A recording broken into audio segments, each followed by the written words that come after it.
Nichols, and welcome to home, Joe World title.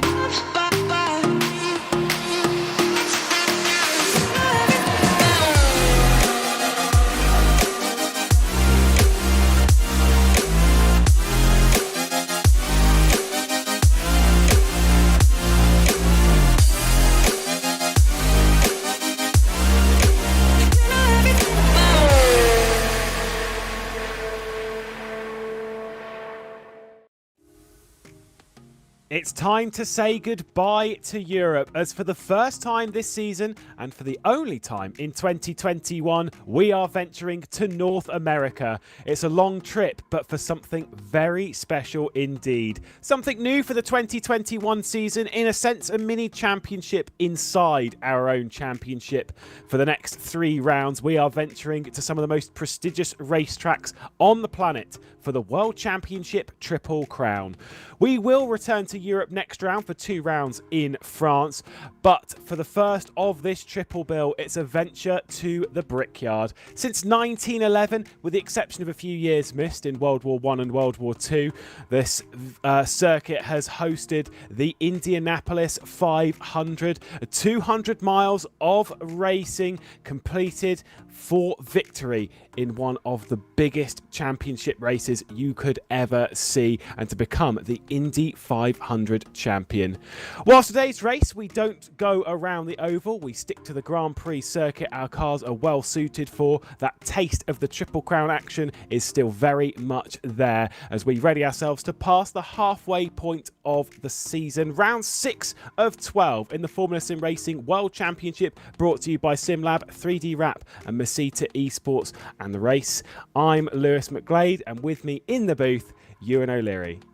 Yeah, good evening, Lewis. Good evening to everybody at home as well. Very much looking forward to getting this Triple Crown underway, this kind of mini championship within a championship, which should provide the interest for us for the next 3 rounds when we go to the Azure Grand Prix and the French Grand Prix as well, coming up in the next couple of rounds. But yeah, it's been a very interesting last couple of moments in the season. Ewan Simicic has really started to pick things up a little bit, as Michi Hoyer has kind of fallen away a little bit. He's only picked up 2 points from the last 2 races, which is really not good when you're thinking about having a tilt at this championship. So he'll be hoping to bounce back from a couple of poor races here at the USA, but I do feel like ever so slightly the momentum has gone away from him. But momentum is certainly with Peter Berliak at the moment. He's in 3rd. He's really starting to come into his own, I think, anyway, in this 2021 World Championship. And let's not forget, last time we were at the USA Grand Prix, he won the race. Yeah, for Michi Hoyer, taking 75 points from the first 3 races and then just 2 in the last 2. Certainly not the ideal couple of rounds that he wanted in the Netherlands and Great Britain. That said, you know, the championship isn't defined by a couple of races. It takes an entire season of work to see who's going to be our world champion. No better driver at that at the moment than Ewan Simicic, but it is a tight field behind that are pushing as hard as they can.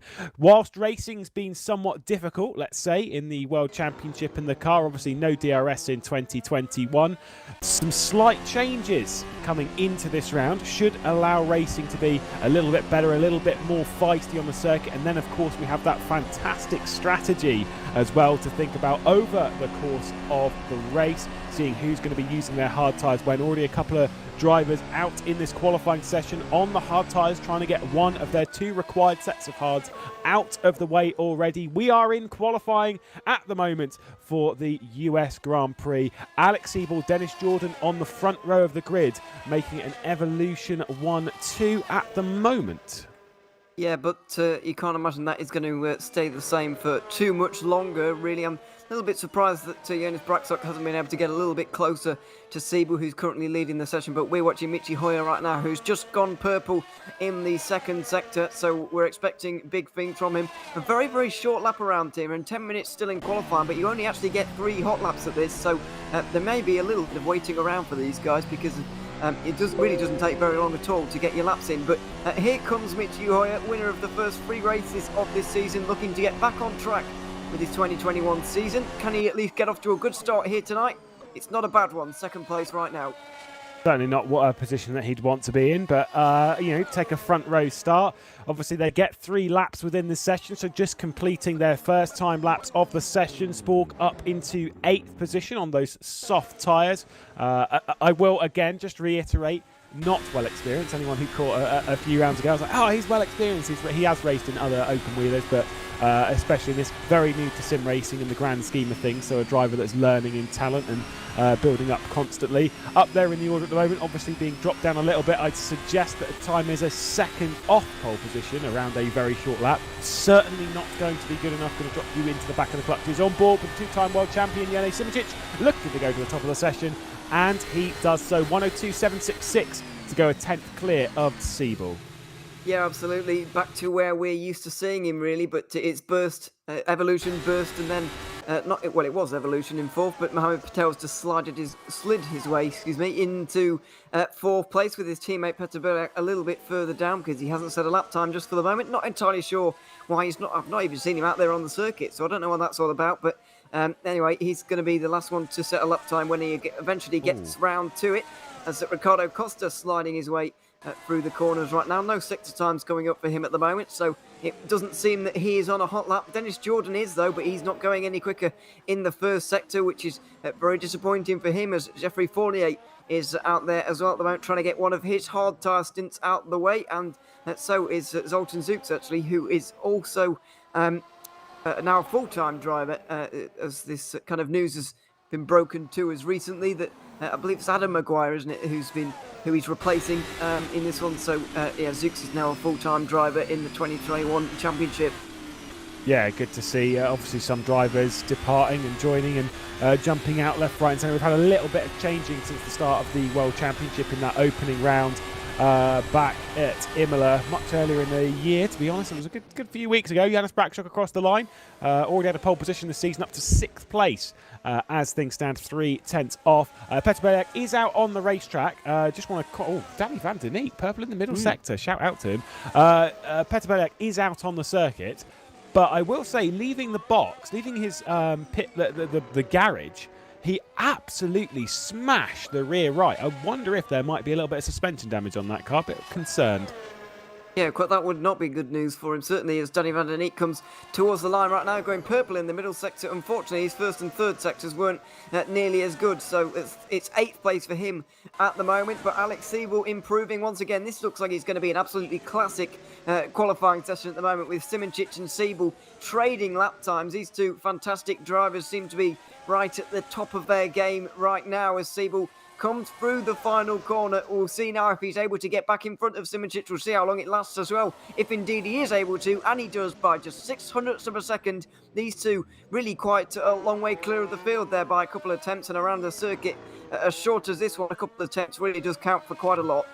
Absolutely sure the likes of Alex Siebel, Janis Simoncic, Michi Hoyer, Dennis Jordan will be, and Ibrahim Khan as well, plenty of other drivers on the grid, will be absolutely bored of seeing Indianapolis right now, because they've been practicing around here for quite a while, not just in this car, but of course for tomorrow's GT Pro, the final of the rFactor 2 GT Pro Series, powered by Traction TV. They've been doing so many laps around the circuit that, it's oh my god, can you just get this race done? I'm so uninterested. Mohammed Patel we're on board with, currently qualified in 4th position, gets a purple second sector, moves up to 3rd place, so up a single position. Carlos Martin as well, up into the top 5. He's been qualifying quite well recently as the MetRex driver, certainly matching well to Indianapolis at the moment.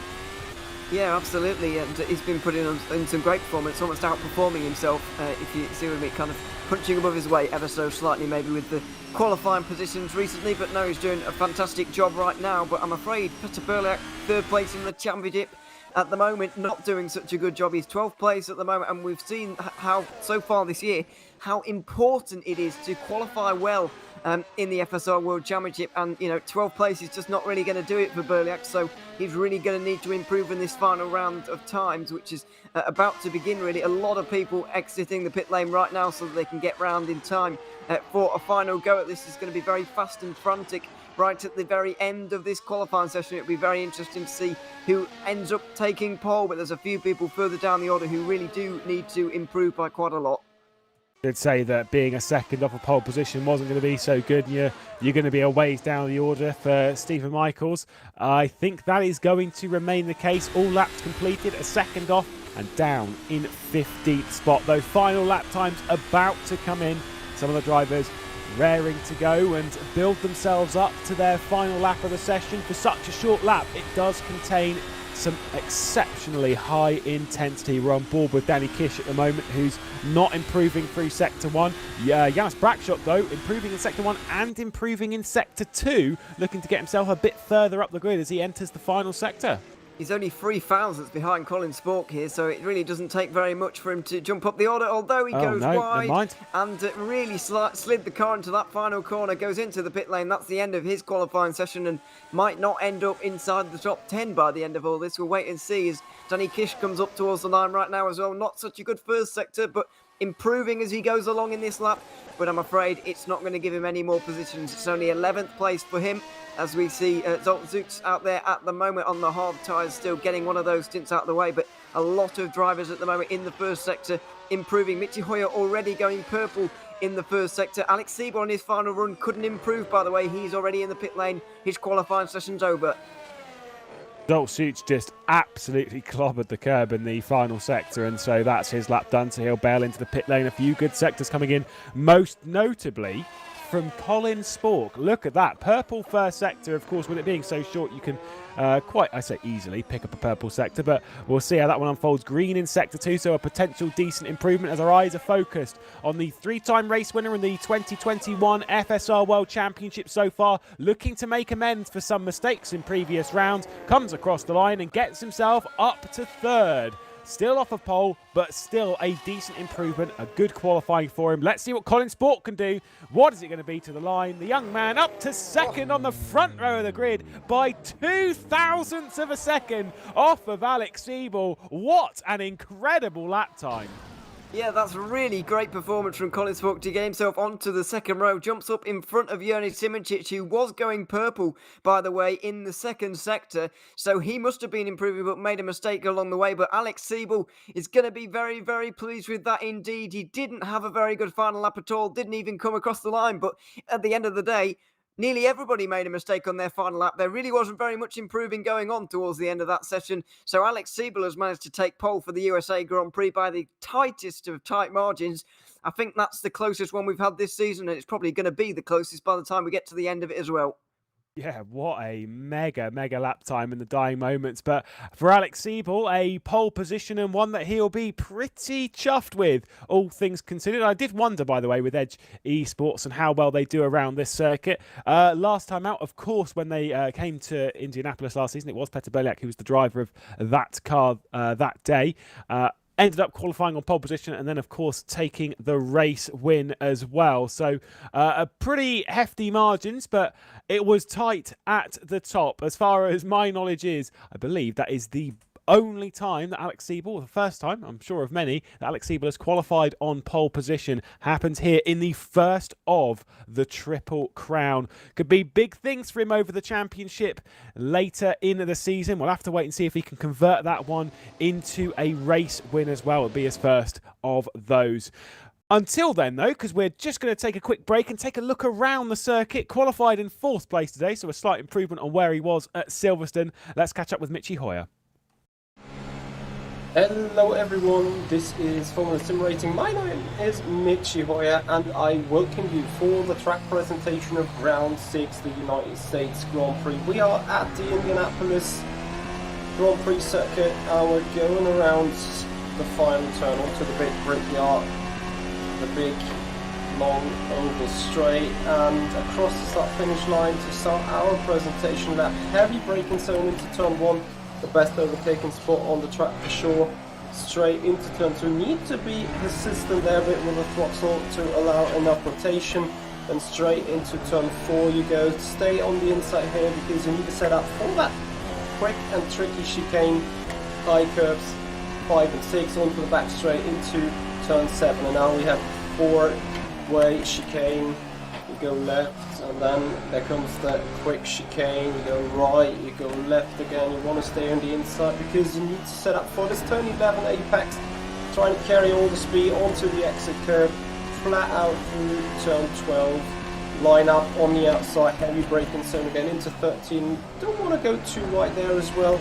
So we want to straight open up the entry for 14 and then as early as possible onto the power, flat out through turn 15 onto the start finish straight. And guys, that is one lap around the Indianapolis circuit. I hope you will enjoy the Indy Grand Prix, the United States Grand Prix in the FSR 2021 season.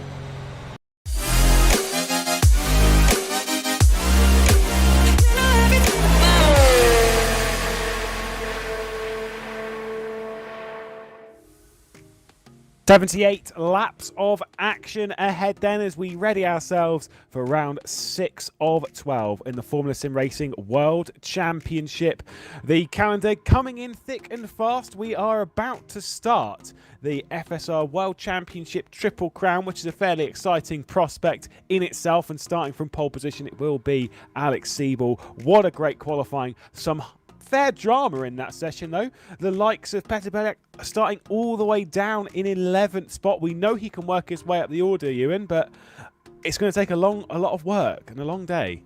Yeah, I mean, we've not seen guys coming through the field from the very back to win races or even get on the podiums really in these races. So, it is going to make it very, very difficult for him. However, there have been changes to the car since the last round we were at in the British Grand Prix about 3 weeks ago now. The slipstream is a lot more effective. So that will hopefully aid overtaking, and the fact that the dirty air is also a little bit reduced as well will hopefully aid overtaking as well. So it may be a bit easier than it would previously have been for Berliak to come through the field from this point, but still you wouldn't want to be starting outside the top 10 if you can avoid it. Yeah, I think if there is a driver that can work his way forward, Petter would be one of them. He's won a World Championship for a reason. We've seen him work his way up the order even this season, up onto the podium. Of course, a bit of luck courtesy of the first corner contact, but remember back to Portugal. I think he qualified something like 16th or 17th that day. It was a really poor qualifying. I don't think it was quite actually that bad, but it was in that vein. Outside of the top 10, regardless. Got himself onto the podium courtesy of good strategy and avoiding that first corner calamitous affair. So he can work his way up, but he needs to take advantage of the car that he's got, of the race ability of the new car, and also it's a circuit that you can overtake at, and the potential lack of difference between the two tyres. We were talking about this a little bit off air, that the softs and the hards, they're not that different, which means taking the hards early may not be so much of a penalty. Yeah, exactly, especially if you are in that pack there, you might want to be taking the hards a little bit early. So the main thing you want to avoid, we've seen it time and time again this season, the main thing you want to avoid, when you're on your soft stint, don't get caught behind people on hards, because it's very easy to do. It completely ruins your strategy because you're not taking advantage of those soft tyres when you're actually using them. So being smart in that regard is a good idea. So I think starting on the hards for 3/4 of this field, probably. If you're in the top 5, then yeah, go for the softs off the start. But if you're outside of the top 5, then I'd probably be putting on the hards for the start of this race, seeing how the first stint really develops around you, and then go from there.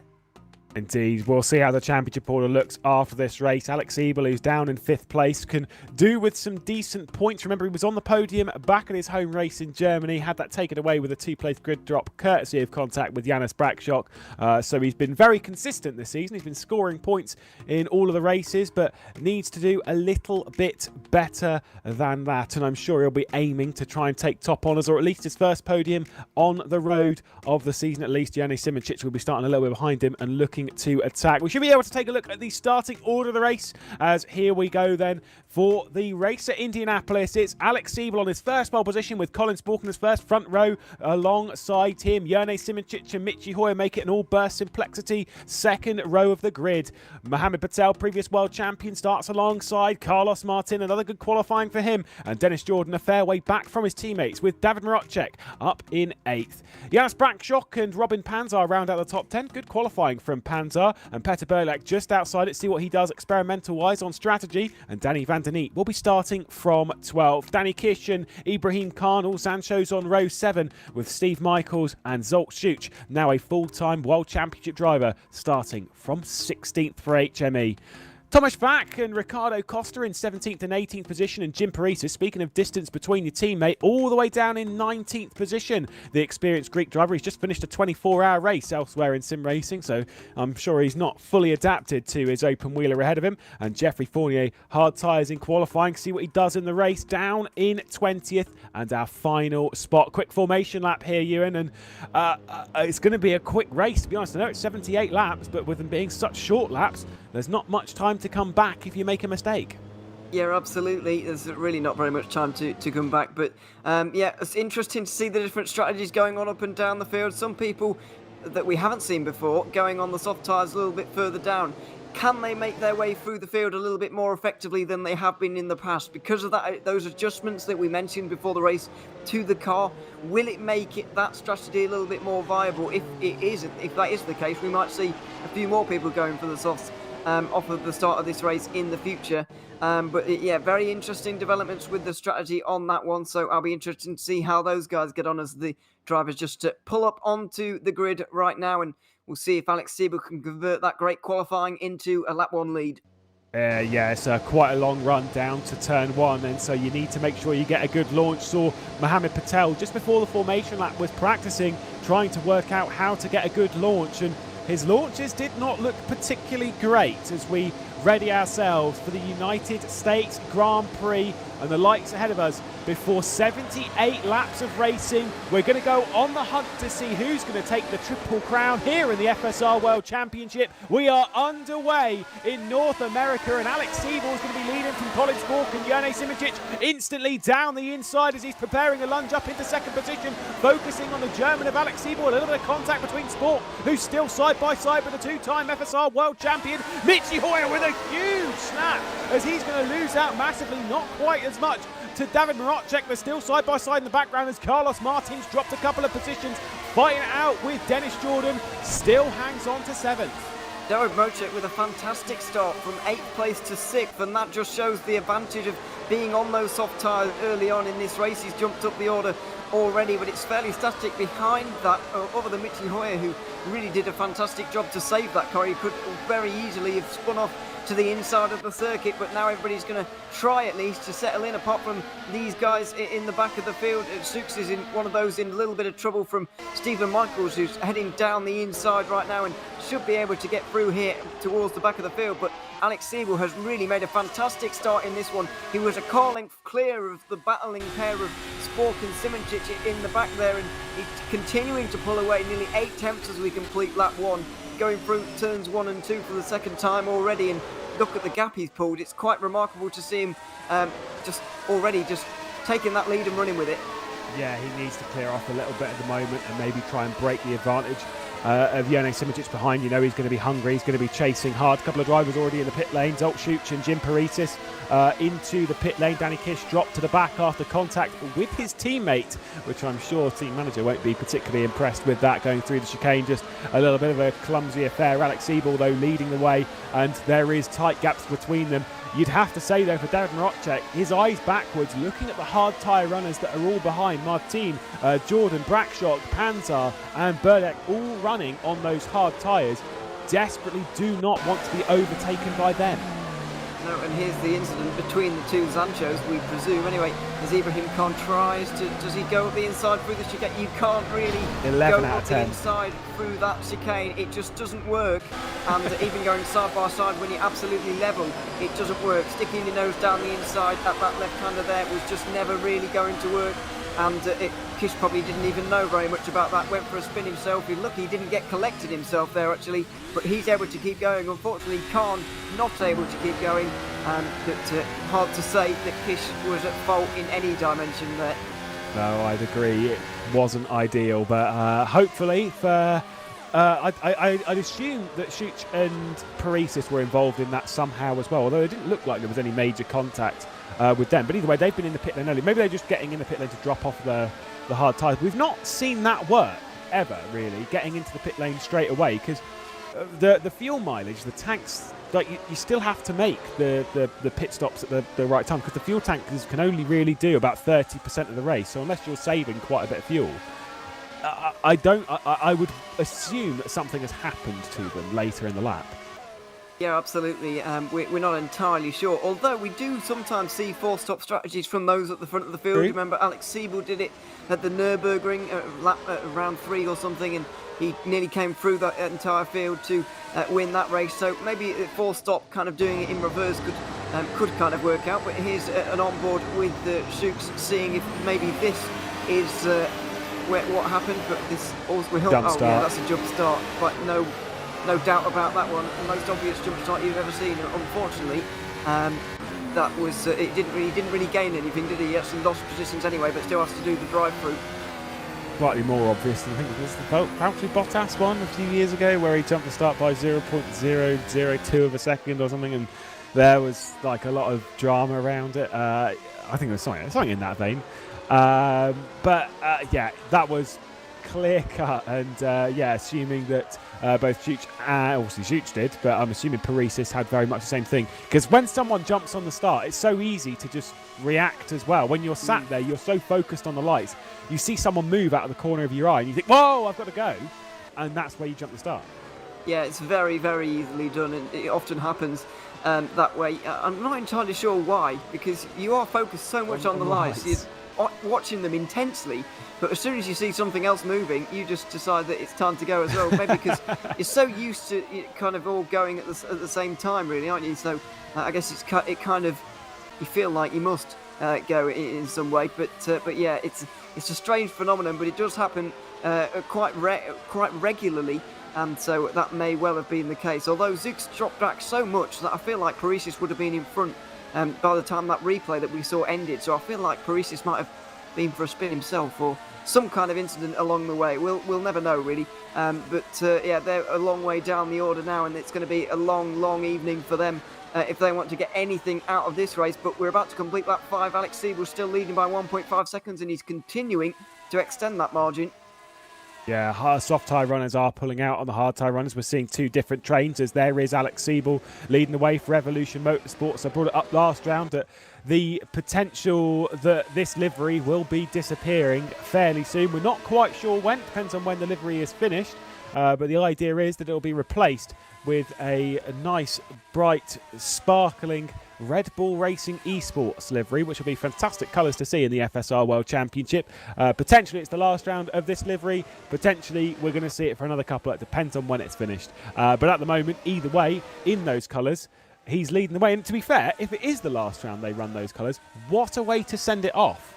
Well, exactly, yeah. It's almost iconic at this point with the way they've been winning races, getting pole position. Obviously, Siebel's first pole position, but Dennis Jordan's had one in there as well. They've done many things, many great things with the livery in the FSR World Championship. So, it would be a good way to send it off. But further behind, SimRacing is leading a little bit of a train with Spork, Patel, Hoyer, Rocek all involved, but none of them really quite in that window to actually make an overtake at the moment. The only one or the man who's looking most threatening at the moment is Richie Hoyer as he goes a little bit deep into turn 1. That's not going to help him out too much as we head towards the chicane where Richie Hoyer made one of the most iconic moments of 2020 in the Indy Pro Championship, going almost, completely airborne through that chicane there.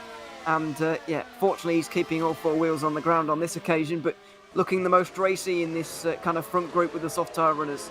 They all appear to be running really low downforce because they're all fast at the same point, i.e. on the straight, and as much as the slipstream stepping in to work its bit, it's just not enough to differentiate any of these cars. Hoyer, though, still inside the top 5, which I'm sure he'll take over last round, but if he wants to win the World Championship and if he wants to contend at least by the time we head to the final round, needs to be doing a little bit better than that, needs to get back to the winning ways that he started with in such form at the start of the season.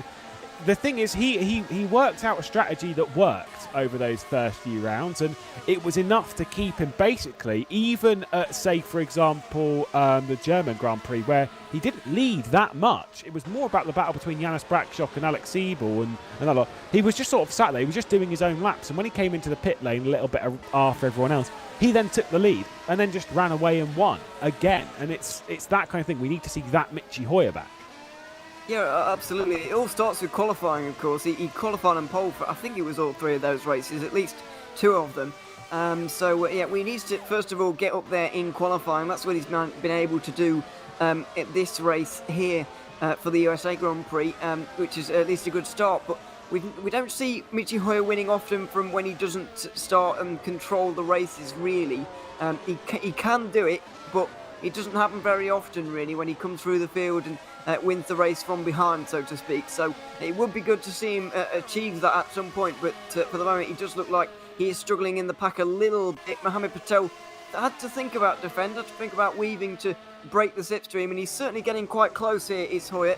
Definitely the closest man in the field to making an overtake, but seems to be struggling to be fast enough in the right area. You saw through that final quarter there, he was really doing almost a four-wheel drift through turn 14, trying to get the best exit possible, but just wasn't quite able to do it on that occasion.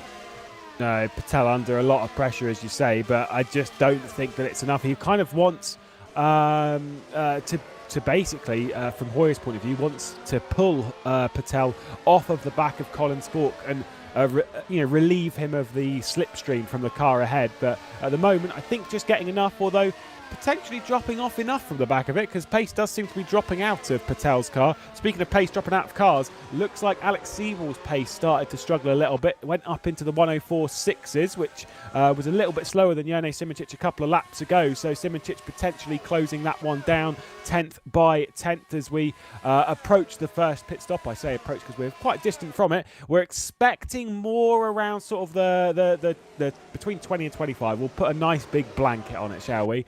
Just in case. I think it's more sort of like 22, 23, 24 in that kind of region, but we're expecting pits around there, so still a fair distance to do so. And if you're starting to struggle on tyres already, not a good sign. Yeah, well, not a good sign, but if we say that they're going to do 22 lap stints, just as an example, in this race, that means they can do 88 laps on 4 tanks of fuel, but obviously you don't need to because it's only a 78 lap race. You're going to have those 10 laps kind of spare somewhere. So where are you going to kind of take that 12 lap stint and, kind of this short fill that we keep talking about throughout the races? Somebody, if you're struggling on tyres, if you're Michi Hoyer stuck in traffic ever so slightly, then is somebody going to roll the dice on lap 12 and come into the pit lane a little bit early to try and shake things up and get out of the little bit of traffic that we're seeing at the moment? Because Hoyer's getting close. He's getting quite close to the back of Mohamed Patel, but not quite close enough for him to make an overtake here. You know, it's 5 attempts as they cross the line. It gets down to about 3 attempts as they get into turn 1, but he's not really showing signs of really making a lunge for this one. So he may decide to go for a bit of an early pit stop here, try and be aggressive in this race, and maybe try and force a few other people to maybe cover him off. But that pit window for an early stop for anybody who's looking to make one is certainly going to be opening at the end of maybe this lap or the next one. Got to be careful if you pit in early though, because if you do come in and then you come out in traffic, you then got to race your way through that. Could be difficult. And whilst he's got no pressure from behind, as Davin Rodger's more than happy to run around in 6th position, things are okay. Surprises though that Tomasz Vach in the HME car is not able to get by Petr Berliak in the soft tyres against the hards. A little bit of a shock there. There has been a little bit of a battle further down the order between Steve Michaels and Danny van der Neet, who's currently on the hard tyres. Nearly made a move a couple of laps ago. They were very close and there was near contact between the two. They are battling out quite hard for this scenario, and it's just weird to see a soft tyre being attacked by a hard tyre at this point. Yeah, that is a really strange thing to see, actually. I don't know quite why that's actually taken place. This might go some way to explaining it. It looks like Stephen Michaels has recently got through on Danny van der Neet here with an outrageous dive bomb. He's come from a good couple of car lengths back, but very well executed there. That dive bomb, he was a good 20 metres later, if not more, on the brakes there. Very, very impressive braking performance from Stephen Michaels there. Not really able to pull away from Danny van der Neet at the moment, as you can see, but that was a very, very impressive overtake. I mean, bravery of the highest order. It was a full-on send. Van der Neet is still very much a part of that, though. He's using the slipstream to keep track, which for the leaders might actually keep a note of that in that sense that, you know, if you're on the hard tyres, you might be able to just about keep up if you stay within the slipstream. That's what's not being afforded to Carlos Martinez. He dropped off from Davin Rodger. We're looking at Tomasz Vach on those soft tyres on the back of the BS Williams of Petr Berliak, and Robin Panzar still up inside the top 10 on those hard tyres. 13 laps completed here at Indianapolis, and the soft tyres, they just when they've got slipstream from the car ahead, they just don't seem to have any sort of advantage off of the final corner. No, not really. It's the dirty air, even though it has been reduced, obviously the dirty air still exists. So it's quite a factor through that final corner, really. It's quite a flowing corner, even though it's coming out of quite a slow chicane. It's a bit of a flowing corner. You're trying to get the traction down as well. It's a bit tricky, really, when you're following another car. So it doesn't look like the soft tyre runners can quite stay close enough to the cars in front to actually get the slipstream and make an overtake. We're told that you really do need to be kind of within 5 car lengths to get the big slipstream down into turn 1. It's kind of distant when you're not within that 5 car lengths, but when you are there, it really is very noticeable. So if you can stay that close through that final corner, then you will really start to notice it. But the dirty air is making that difficult, even though it has been reduced. You can see some big gaps appearing up inside that top 4. Alex Seibel, we've seen that sort of 1.2, 1.3 second gap between himself and Ewan Simoncic. We're starting to see the same sort of gap between Simoncic and Spork, and then Spork and Patel.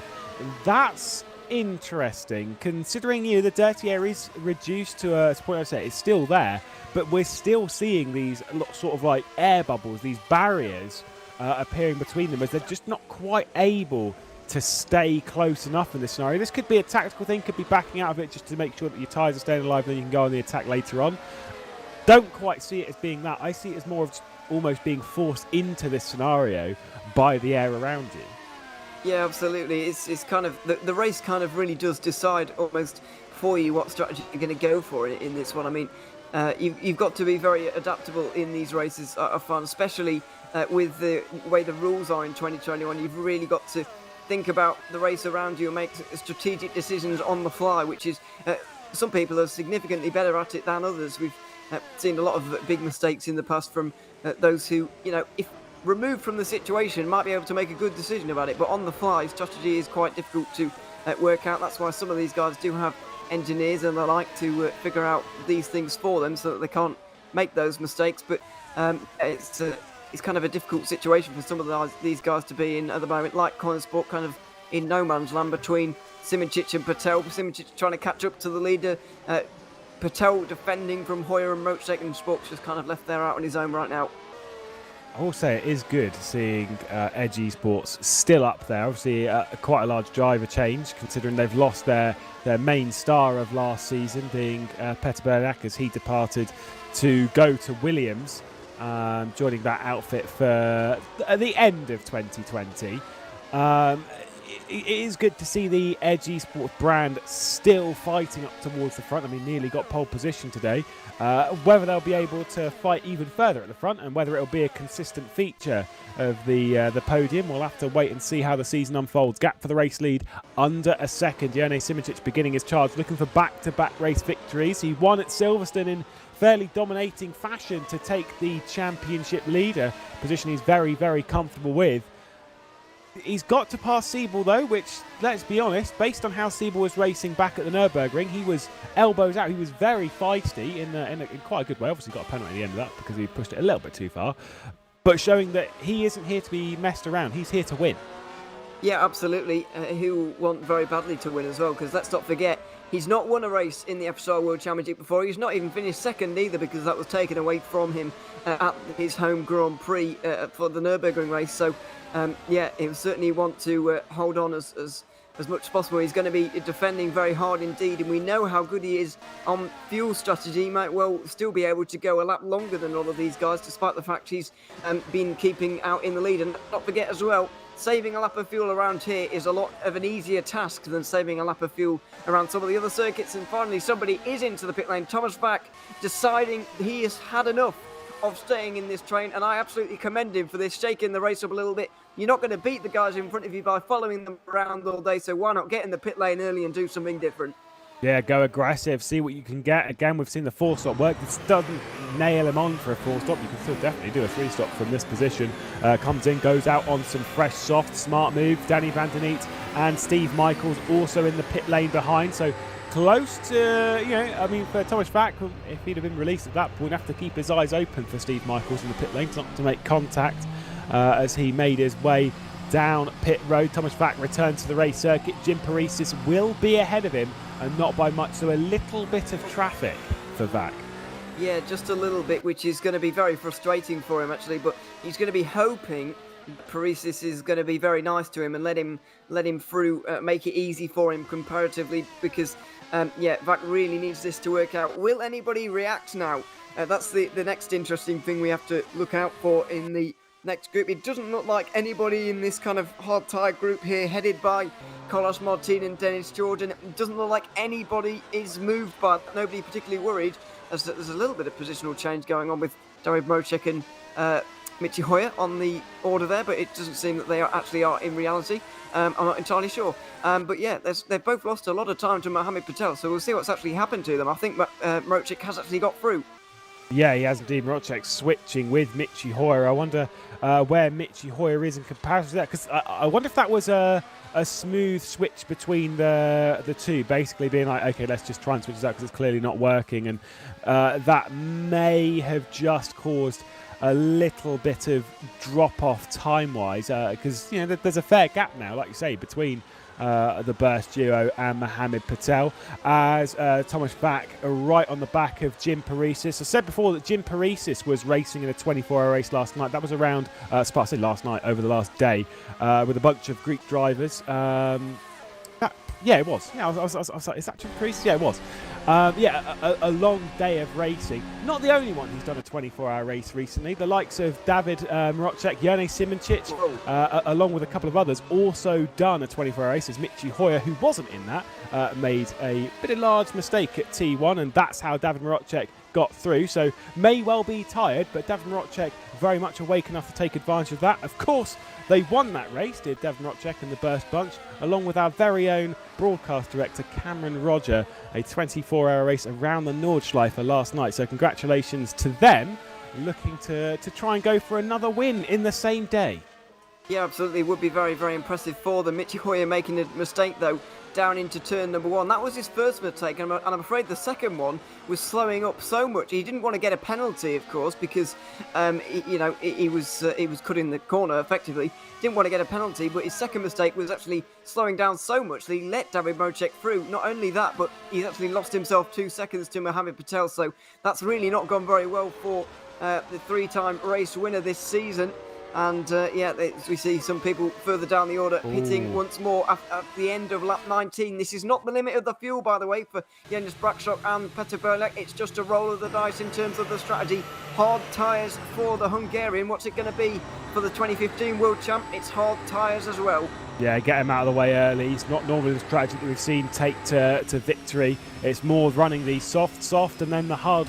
So running your hards later in the session. What I was oohing about is, let's look at this. Jerne Simoncic has closed up to Alex Siebel and is now very much there. And I think potentially he might be eyeing up an overtake at some point to try and hope to get another race victory in the World Championship here at Indianapolis, starting off the Triple Crown. Alex Siebel doesn't like any of that, already trying to break the slipstream. Yeah, absolutely. Might have to do a little bit of defending into turn one, because the closer you get, the more prominent the slipstream gets, but Simoncic didn't look too interested in going down the inside of him on that occasion. These two are going to be really playing a game of strategy here, because whichever one comes in first, I think, is going to come out in the lead here, but obviously you don't want to pit too early because it limits your options later on in the race, as Jim Paresis has got overtaken by Thomas Vac a little bit earlier on, by the way, and I believe by Peter Berlak as well in the last few moments. Let's have a look at what this is coming down towards turn 8, and it's just him going for a little bit of a spit, a little bit of an off-track moment, excuse me, and he lets a couple of cars through. Yeah, just overdoing it. Oh, bit of a snap on the old rejoin as well for good measure.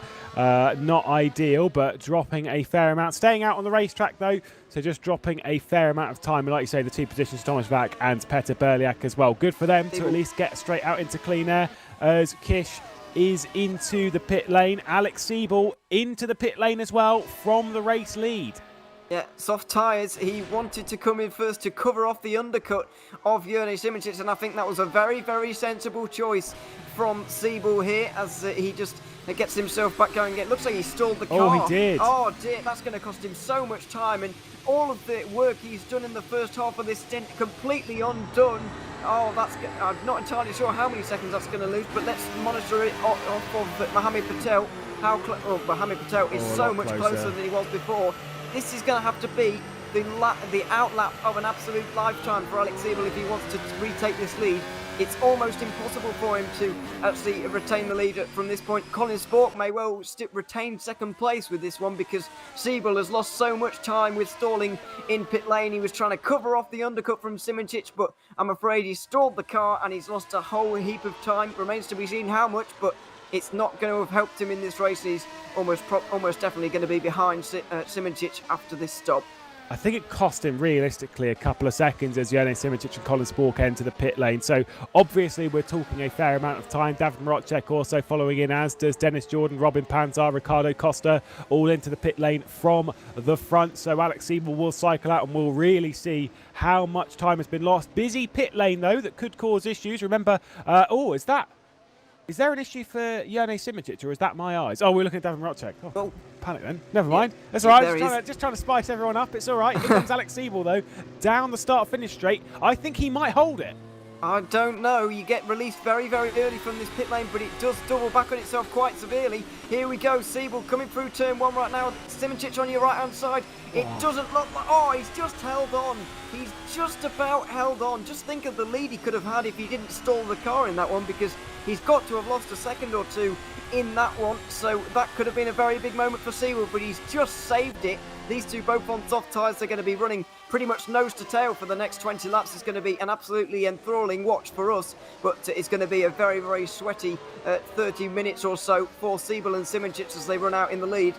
Yeah, I will say, I think with Siebel, so he stalled the car as he came stationary into his box, which is, not good, but he's able to restart the car whilst they're putting the tyres on and the fuel in, which just sounds ridiculous, but, they can do that. I remember in endurance racing, you're supposed to switch the car off in Formula racing. No one cares. It's fine.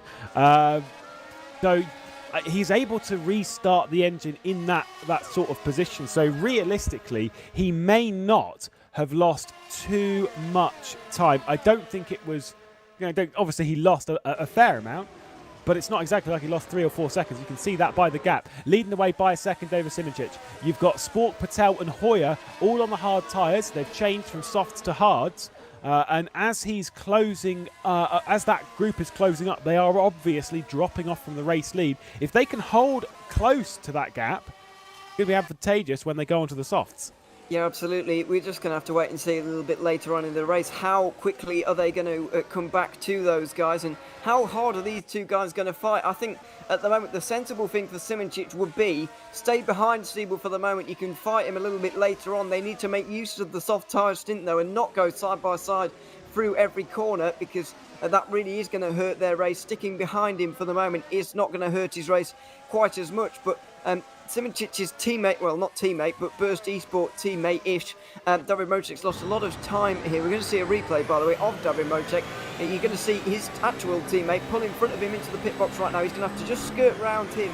And you're going to see, I believe, he's going to clip that car with the rear of his and just lose quite a lot of time. He's actually lost 6 seconds. He's no longer in that front group, and he's battling with Jonas Brakshock at the moment for 6th place. Talent.exe was not found. It's really hard to judge the rear of your car quite a lot because the rear tyres do stick out quite a bit. Just completely misjudged that. How many issues have we seen in pit lane this season? There has been quite a few.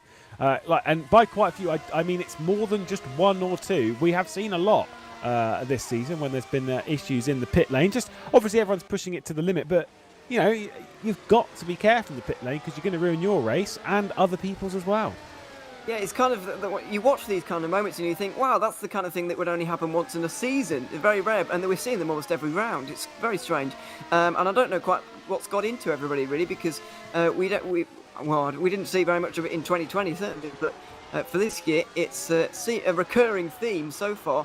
I can kind of understand it with these pit boxes, the way they are. They're a little bit, I guess they're a little bit more closer together because of the kind of the way the pit lane's set up here, but not really. It's not really a factor, I wouldn't say. So Yeah, it's just a little bit weird to see, but people do need to take care with it. Let's not forget in the Netherlands as well, Simoncic pretty much lost a race because of it. He really lost a lot of time. I can't remember who he hit. It was Berniak maybe? Yeah, and he dropped down to quite a long way down the order, managed to recover to 5th place, but it really did define his race. And that's not the only occasion we've seen it. We've seen it with Rocek there, and we've just seen a lot of it this season, which is a little bit bizarre, but everybody's still going, at least from those. Rocek and Panzer still at least able to go without any kind of damage on their cars at the very least. I think so. That one at Zandvoort was more down to that is a once in a season type thing because we haven't seen it. I'm pretty sure that's Simoncic. Simoncic and Berniak were sharing the same pit box. What has happened here with one of the epic cars? It's Riccardo Costa. Oh, I thought it was midway down the straight. So this will be wheel disconnection. Wheel disconnection straight away. Oh no. Yep, that's 3 wheels on as well. So that's Riccardo Costa out of the race, I'm afraid. Literal wheel disconnection. Yeah, well, yeah.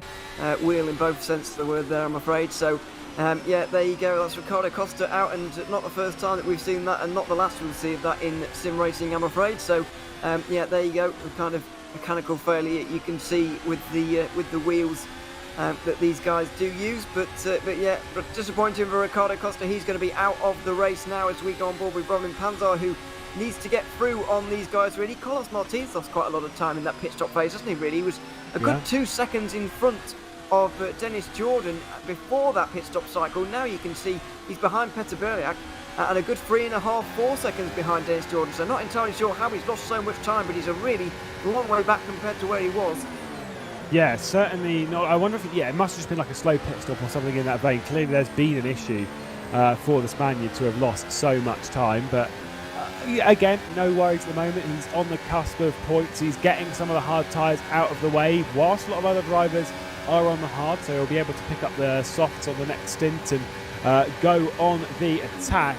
Before Carlos Martinez started the race on those hard tyres, it was the head of the hard tyre field.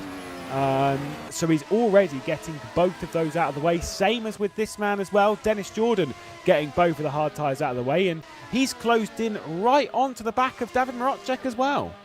Yeah, driving very well at the moment is Dennis Jordan, and Janusz Braksok as well has used both of those hard tyres, I believe.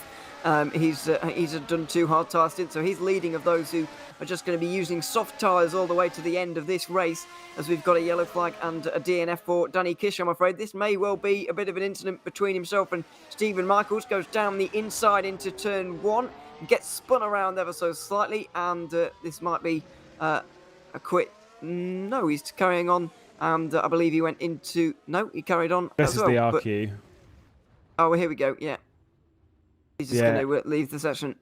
Yeah, just decided after that spin that, you know what, it's not really worth it. Not going to get any points this afternoon, so I will pull the plug and get out of here. I think maybe you could argue it was a little bit pinched by Michaels. I actually kind of wouldn't, at least by the camera that we saw, it almost looked like Kish was understeering a little bit wide.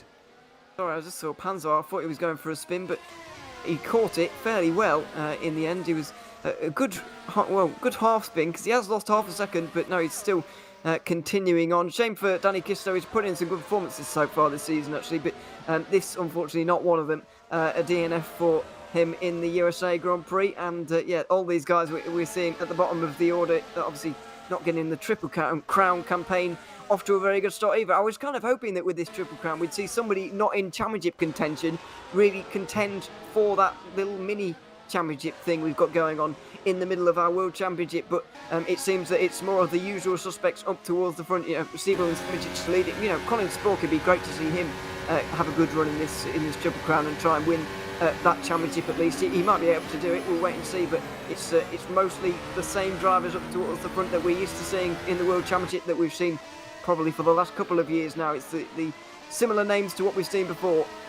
Yeah, once we head to Azure, things will be a little bit different because street circuits favour different drivers, and once we head to the Circuit de la Sarthe next month, that will make things very interesting because that will suit some drivers and certainly not others, and that comes down to the race style of it. Obviously, long straights, big slipstreams, and timing yourself right in that scenario is going to be hard. And a fair unknown. A lot of drivers, I'd say most of the drivers on the grid have raced Circuit de la Sarthe at some point, but it's more so racing it in a sprint format in this case. Obviously, everyone endurance races around there. Not many people race there in a sprint race where you're literally slipstreaming up to people constantly. So that's going to make things a bit different, and that's where I think you'll see different drivers, like you've said, like maybe the Sporks, maybe even, I guess, like Patel. To be fair, anyone towards the front, we always see them sort of contending up towards the top end anyway. But yeah, those drivers may come to the fore there.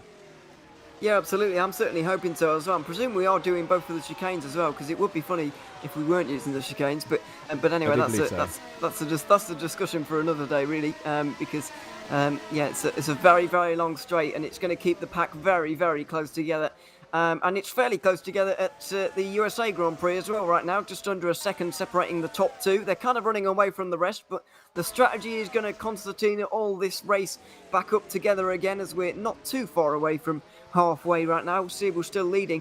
He tends to get out of the blocks very quickly in a stint, doesn't he, really, off of the start. Both times he's done this now. Got out to a 1.5 second lead, and then slowly, after about 5 or 10 laps, Simoncic just brings him back in, 10th by 10th, ever so slightly, lap by lap, and that's what we're seeing right now. So I just wonder if Sib was going out a little bit too hard on his tyres, maybe, and he's suffering the consequences in the second half of the stint, or Simoncic is just building his pace up as he goes along in the stint. I'm not entirely sure, but Sib will just tend to get out to a lead and slowly have it reel back in throughout the stint. I was going to say it's maybe a bit of the endurance racer in Simoncic, but let's be honest, Simoncic and Siebel have done the same amount of endurance racing for the same team, working together for quite a lot of the last sort of 12, 18, 24 months. God knows how long they've been working together in endurance sense. So they've got that sort of mentality of saving tyres, of saving fuel, and pushing it to its very limit. Either way, whatever's happening, Simoncic is looking after his tyres a little bit better. But these two, we would expect on the next stop they enter the pit lane, they're going to be going onto the hard tyres. Whether that advantage that happens towards the end of a stint works quite as well in a hard tyre fashion, we'll have to wait and see, because that might negate the advantage that Simoncic clearly seems to have later in that sort of stint period, because he just gets, like you say, he just gets faster and faster and starts closing that gap down. And also, are we going to see either of these guys go for a third soft tyre stint and already kind of put their cards on the table as doing a full stop in this stint? I feel like this pit lane is slightly too long for that kind of strategy. I don't know, maybe it is a viable strategy around here. I don't really know. But it'd be interesting to see somebody kind of lay all their cards down on the table and kind of, show to everybody what they're going to do with this one, because it would certainly give them track position for a little while, and maybe one of these two is going to try and do that. My interest for the next kind of for the next pit stop window is going to be between the three behind, really, with Spork, Patel and Hoyer. Are they all going to go for the hard tyres on the next stint? Is somebody going to switch up and go for the softs? Or, what's going to happen with those three drivers? That's going to be very interesting to see what goes on between those guys, to see when they really start to reel this in terms of the leading gap. But for the moment, we've got to wait about 10 laps longer for those next pit stops, really. I guess the pit window is kind of open if you want to hit very early right now, but we're not expecting the leaders really to be in for another 10 laps, as we're on board with Dennis Jordan, still on the back of David Mocek and not able to find a way through. No, for the likes, though, of Dennis Jordan, and actually one driver that we've not really spoken about in this scenario, Janis Brakshock, who's currently running in 6th place, the Hungarian, and not really spoken too much as to how he's got into that scenario. He pitted a little bit earlier, started the race on the hard tyres, is obviously on the hard tyres now. Now, the reason I bring them up is for the likes of Brakshock, for the likes of Dennis Jordan, as well as the likes of Peter Berliak, Carlos Martin. They are getting their hard tyres out of the way now. Now, if you can overtake, if the potential of overtaking around here, which we have seen a few drivers struggle with, if you can overtake, though, on the soft tyres, working your way up, might be good to get those hard tyres out of the way early and then go on the full attack in the second half of the race. I mean, quite possibly, but we have seen also some soft tyre runners struggle to get through on the hard tyre runners, like Wolf Robin Panzer right now on the back of Carlos Martin. He's not really able to make an impression, and the difference in the tyres really isn't that big, as Thomas Vack is actually into the pit now. I was just about to mention him. He's at the front of was at the front of a train with Peter Berliak and Carlos Martin stacked up behind him, but they just weren't able to find a way through, and it was almost like they were running with the same compound of tyres. The way they were behaving out there, it didn't look like anybody was holding anybody else up. Nobody really looked faster than the other. They were just kind of running in formation. They looked quite happy to do so, almost like they were on the same compound of tyres. So the fact that the delta between the soft and hard tyres around here really isn't very big at all. It's making things even more difficult, really. So I think track position once again is going to be king around here, and Siebel and Simoncic have got it right now. That's why Siebel pitted the lap earlier on to make sure that Simoncic didn't do the undercut, but of course that undercut is ever present. I guess less so with this next stint because they're going to be putting on hard tyres, which might negate that undercut a little bit. But yeah, still, it's going to be very interesting to see who blinks first out of those leading two and who gets the track position for the next stint. Yeah, I'm not 100% sure it's the right strategy. Based on the last few rounds, especially those ones in the early stages where Michi Hoyer was victorious, it was the soft, hard that was the advantageous strategy. And I'd say that's going to be very much the case here as we're watching the battle for 7th place. Devin Rodger and Dennis Jordan, who are very close. Bit of a snap there as we lose them behind the tower from both Dennis Jordan and Devin Rodger. So potentially a move headed the way of Dennis Jordan at some point, but doesn't seem like it's going to be now. We'll switch the duo over in the sense of evolution to burst because Alex Siebel is coming under a lot of pressure from Jerne Simoncic, once again approaching their second pit stops as we complete the 36th lap here at Indianapolis at the Brickyard. Alex Siebel leading the way as Michi Hoyer is into the pit lane. This is an early call, and this is what we're looking to see. What tyres compound? Is it going to be soft tyres? Aggression from Michi Hoyer. Now, if he gets this outlap right, he needs to nail it, but if he gets it right, he could well jump Colin Spork and Mohamed Patel in front. Can he find a clear bit of road to do this in, though? There's a couple of different cars coming up. A Netrex car of Danny Van Der Neet, and the Epic Racing car of Jeffrey Fournier. Is he able to get out in front of Fournier and make use of these soft compounded tyres? He might end up stuck behind the Frenchman, actually. Yeah, it's going to be very, very close, and Fournier is through, so he might get halted a little bit on this outlap, Michi Hoyer. If Patel and Sporks decide to react on this very next lap, then Hoyer's undercut may not work because of Fournier's presence just in front of him. Painfully slow pit lane. It's incredibly long here at Indianapolis, and you can really see that with Michi Hoyer as you saw Jeff Fournier closing on that start-finish straight, and yeah, just really, really painful for them. No one's going to bite in response, at least not from the top two. I say no one's going to bite. Colin Spork into the pit lane. Mohamed Patel going to stay out, as is, of course, Janis Brakshock, who made the undercut work a little bit earlier in the race after pitting after just 19 laps, so a few laps early, showing that the undercut does indeed work. Colin Spork's soft tyres as he'll get underway once again at Indianapolis. Yeah, gets underway, and now I get the feeling, well, we'll wait and see how this actually pans out here as Carlos Martin puts on soft tyres. He's used both of his hard tyres so far in this race, so that was expected. But here's Michi Hoyer on the back of Jeffrey Fournier, old versus new tyres. Fournier with some very old softs and not much motivation to keep him behind. Hoyer through, but more importantly, Hoyer is straight through on Colin Spork. They're comfortably through, despite the fact he's only undercutting by one lap. Spork has been overtaken there, and no doubt Hoyer will have jumped Mohamed Patel as well. And that is the difference between old hard tyres and new softs that Michi Hoyer has kind of writ large for us there. Fournier gets out in front of Colin Spork, pulls to the right-hand side, and Spork's able to get through. But that's a fantastic strategy from Michi Hoyer. I was going to say, if he'd have waited one lap longer, he would have been out in front of Fournier and things would have all been fine. But in the end, he didn't actually need to wait a lap longer. He could have pitted then, and he did, got out in front. So he's a good 1.4 seconds in front of Spork. Mohamed Patel knows that he's not going to cover them off, so he's just running it long anyway. Brakshock into the pit lane, soft tyres as he's ticked off both of his hards, and he'll depart. He'll be behind the likes of Michi Hoyer, Colin Spork, as Danny Van Der Neet also in the pit lane, nearly going to make contact in the pit lane, but it was all right, a safe release, just a little bit tight.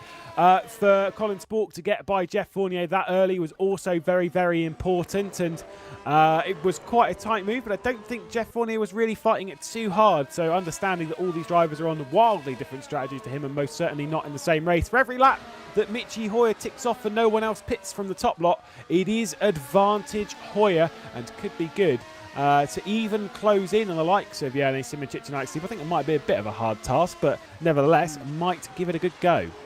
Yeah, he's going to have new tyres, as you say, so he is going to be slowly bringing that gap down. But when those guys come in to put on the hards, then the time will really start to tumble. As Mohammed Patel comes into the pit lane, he knew as soon as Hoyer was in front of Spork that he wasn't going to cover off Colin Spork or Michi Hoyer in that one. So he's decided he's not going to even bother trying. He's going to put another set of hard tyres on. I think that's a brilliant strategy call from Mohammed Patel. He's going to get out in front of the likes of Jens Brakstok in this one, so he can at least defend from the front at this point and hopefully keep them behind for the next stint. And then with about 22 laps to go, he can fend them all off. I saw a car off into the grass there. Carlos Martin. Oh dear, he was coming through the field. He was trying to get through on Thomas Vack not so long ago, but he's come into contact with somebody or gone off on his own, and that's a really put a dampener on his race. It was looking to be fantastic for Martin. Going down the inside of Stephen Michaels, I believe this is, who hasn't made his second stop just for the moment. Does he misjudge it? Does he just get it wrong? Oh, he just brakes far too late and he's across the gravel on the grass. And then for good measure, just over that jump. That was quite a bit of air. Style points and just managed to catch it. That jump certainly might have looked good. Won't do him well either from a force feedback department or from a suspension department or from a speed department. Alex Siebel into the pit lane along with Dennis Jordan, along with Petter Berlex are getting busy as Dennis Jordan is going to take some soft tyres. The 2 Evolution bunch in. Alex Siebel is back out on the hard, so he's taking his second hard tyres straight away.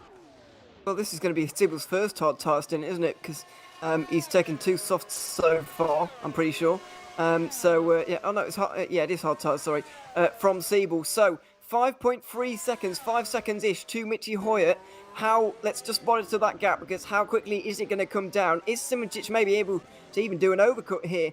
We'll wait and see. He comes in at the end of lap 41 as expected, and he's going to put the hard tyres on as well, unless he's going for an audacious 4-stop. As out of the pit lane comes Petter Berleck. He's out even behind Carlos Martin, so he's been pretty badly undercut in this round of stops as well. Yeah, it's not good for his chances at fending for a World Championship. As Jerne Simičić is battling for victory, obviously going on to the hard tyres, considering they were worn.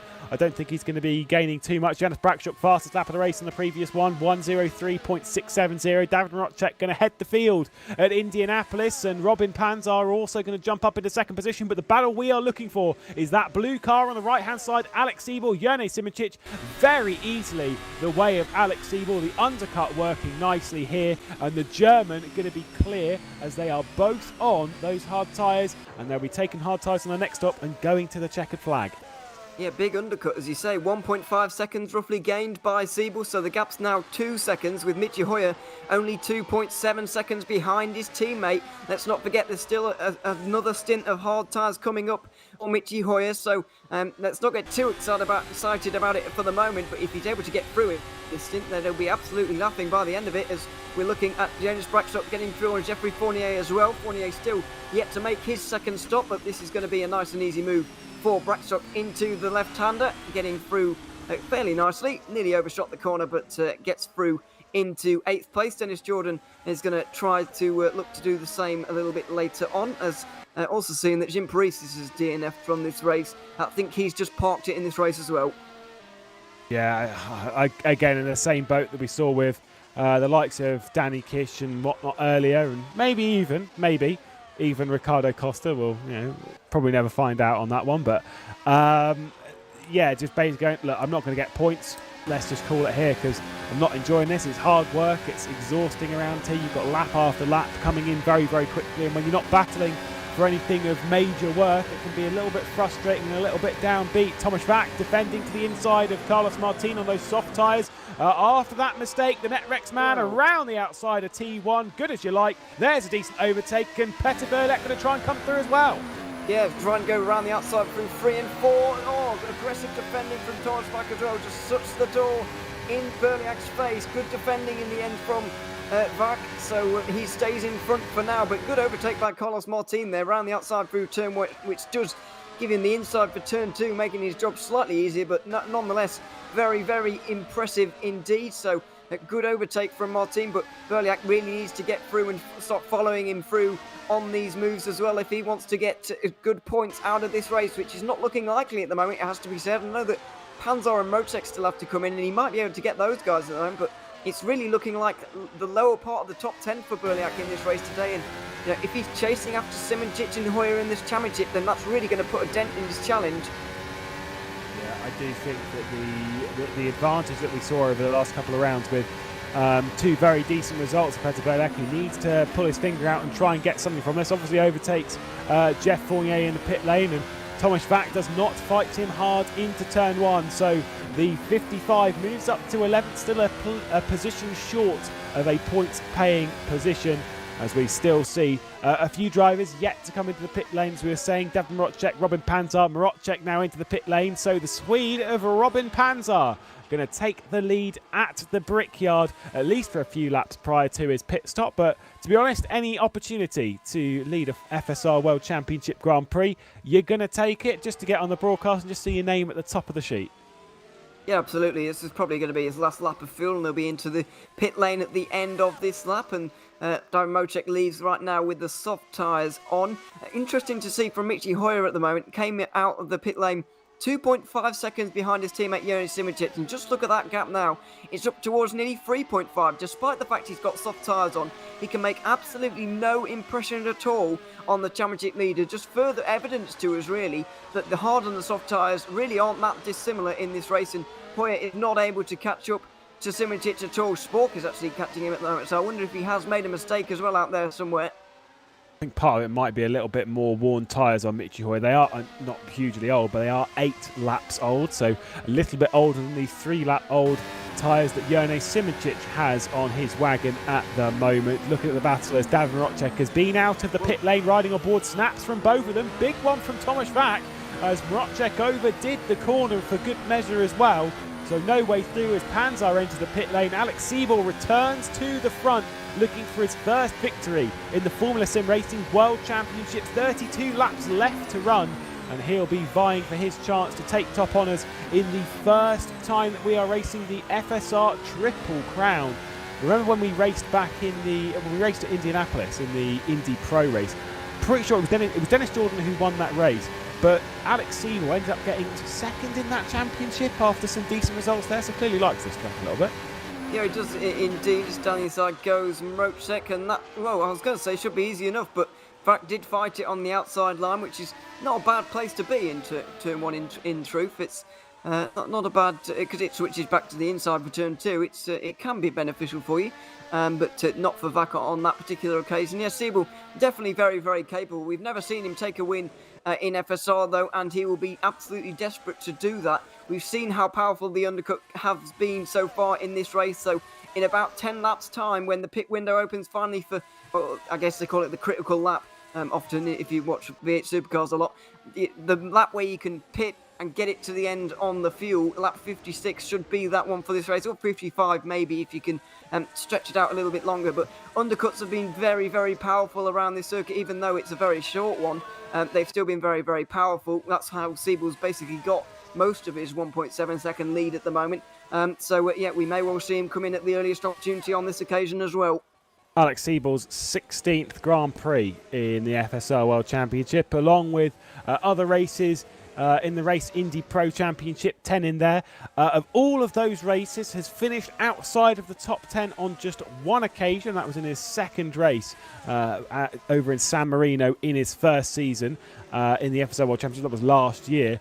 Out of that, has never retired from a race, never failed to finish, and as I say, he's constantly up there in the top 10, constantly scoring decent results. Doesn't have that many podiums, just 4 in total legitimately. Of course, did have that 5th one that we saw earlier in the season, but then it was taken away from him with that 2-position penalty. Looking to, like I said, make amends for that. So far, it has been, as near as makes no difference, a perfect drive for the German, but his day is not done yet. 1.5 seconds and the gap closing as Jone Simoncic once again trying to close in and potentially take another victory. It would be his 24th victory in the FSR World Championship if he can do it. Does mean, though, that he's got to get by Alex Siebel. Not an easy task. He's got more than 50 podiums as well in the World Championship, which is quite a remarkable record in itself, and it looks like he's going to add to that no matter which way this race actually goes. So, yeah, Simoncic, very, very impressive driver indeed as well, as we know, as we're watching another one of those at the moment. Peter Bierek versus Carlos Martin. This is over 8th place, and I'm not entirely sure. I'm pretty sure Dennis Jordan's going to be putting on softs towards the end of this race. So's Janis Braksov. But Mohammed Patel's going to be on the softs as well, isn't he? So Spork and Hoyer are going to be next on the hards. I really can't see Bierek getting more than 8th place out of this one. And if Simoncic is picking up even 2nd place points, that's an awful lot of points for Bierek to be losing in this one, and you really don't want to be doing that. You know, we're going to be halfway through this season after this round already, which is quite a remarkable thing to say, really. Having 6 rounds out of the 12 after this one, you can't be losing these kind of points at this stage in the season, really. And it's just giving himself more work to do in the second half of this season. This is kind of the situation we ended up at last year. He came into the second half of the season with a really quite a hefty deficit compared to Simoncic. He doesn't really want to repeat that because, you know, while we keep saying, oh, if only he had a couple more races, he might have been able to get there to Simoncic, but it's because of these races now that he's falling so far behind, so just needs to pick up as many points as he can possibly get. It is a trend for Peter Bierek to do stronger in the second half of the season. We've seen it time and time again, and whilst he has opened his account this season with some decent results over the 5 races so far, he's had 3 podiums, one of which being a victory at the Dutch Grand Prix after that large incident, shall we say, for Michi Hoyer. The other results, a 10th and a 7th, looks like it's more on that trend today, so it seems like a very 50-50 odds and sods kind of season for Peter Bierek so far. When you've got the consistency of Janis Simoncic, who's had a top 5 finish in all 5 of the Grand Prix, and looks like that is going to continue today, you need to be doing better, you need to be doing more consistent. Unfortunately for Bierek, I think it's early, of course, but it may well be one of those ones that's just slipping through the cracks once again.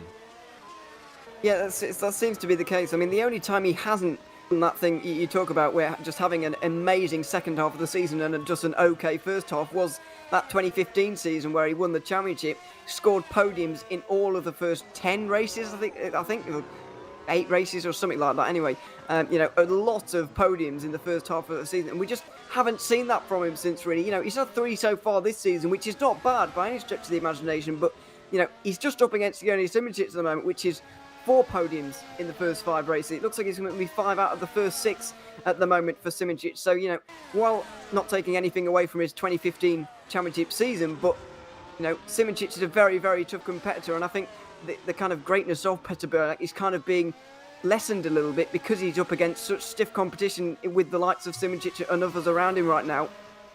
Yeah, whatever the format is that we try and throw at Janis Simoncic, no matter what. I mean, look at the Race Indy Pro Championship last season. It was thrown out there as being something a little bit more daring. As speaking of daring, there's a dive from Panzar, smashes into the side of Thomas Bach. They make contact on the exit of T1 into 2, and the brush continued, and the position was made by the Swede Panzar, but I think Race Control might want a second look at that, because it did look like a bit of an aggressive dive. But then also you can say that Thomas Bach turned in. I'm not on Race Control, so I'm not going to jump in and adjudicate that one. But yeah, for Simoncic, no matter what we throw at him, he's just so consistent. He's always able to take advantage, always able to find his way, not necessarily to winning every race, but to just sitting somewhere inside the top 5, top 3, whatever. Every single race is always there or thereabouts, as our focus on Michi Hoyer closing back in again on the top 2.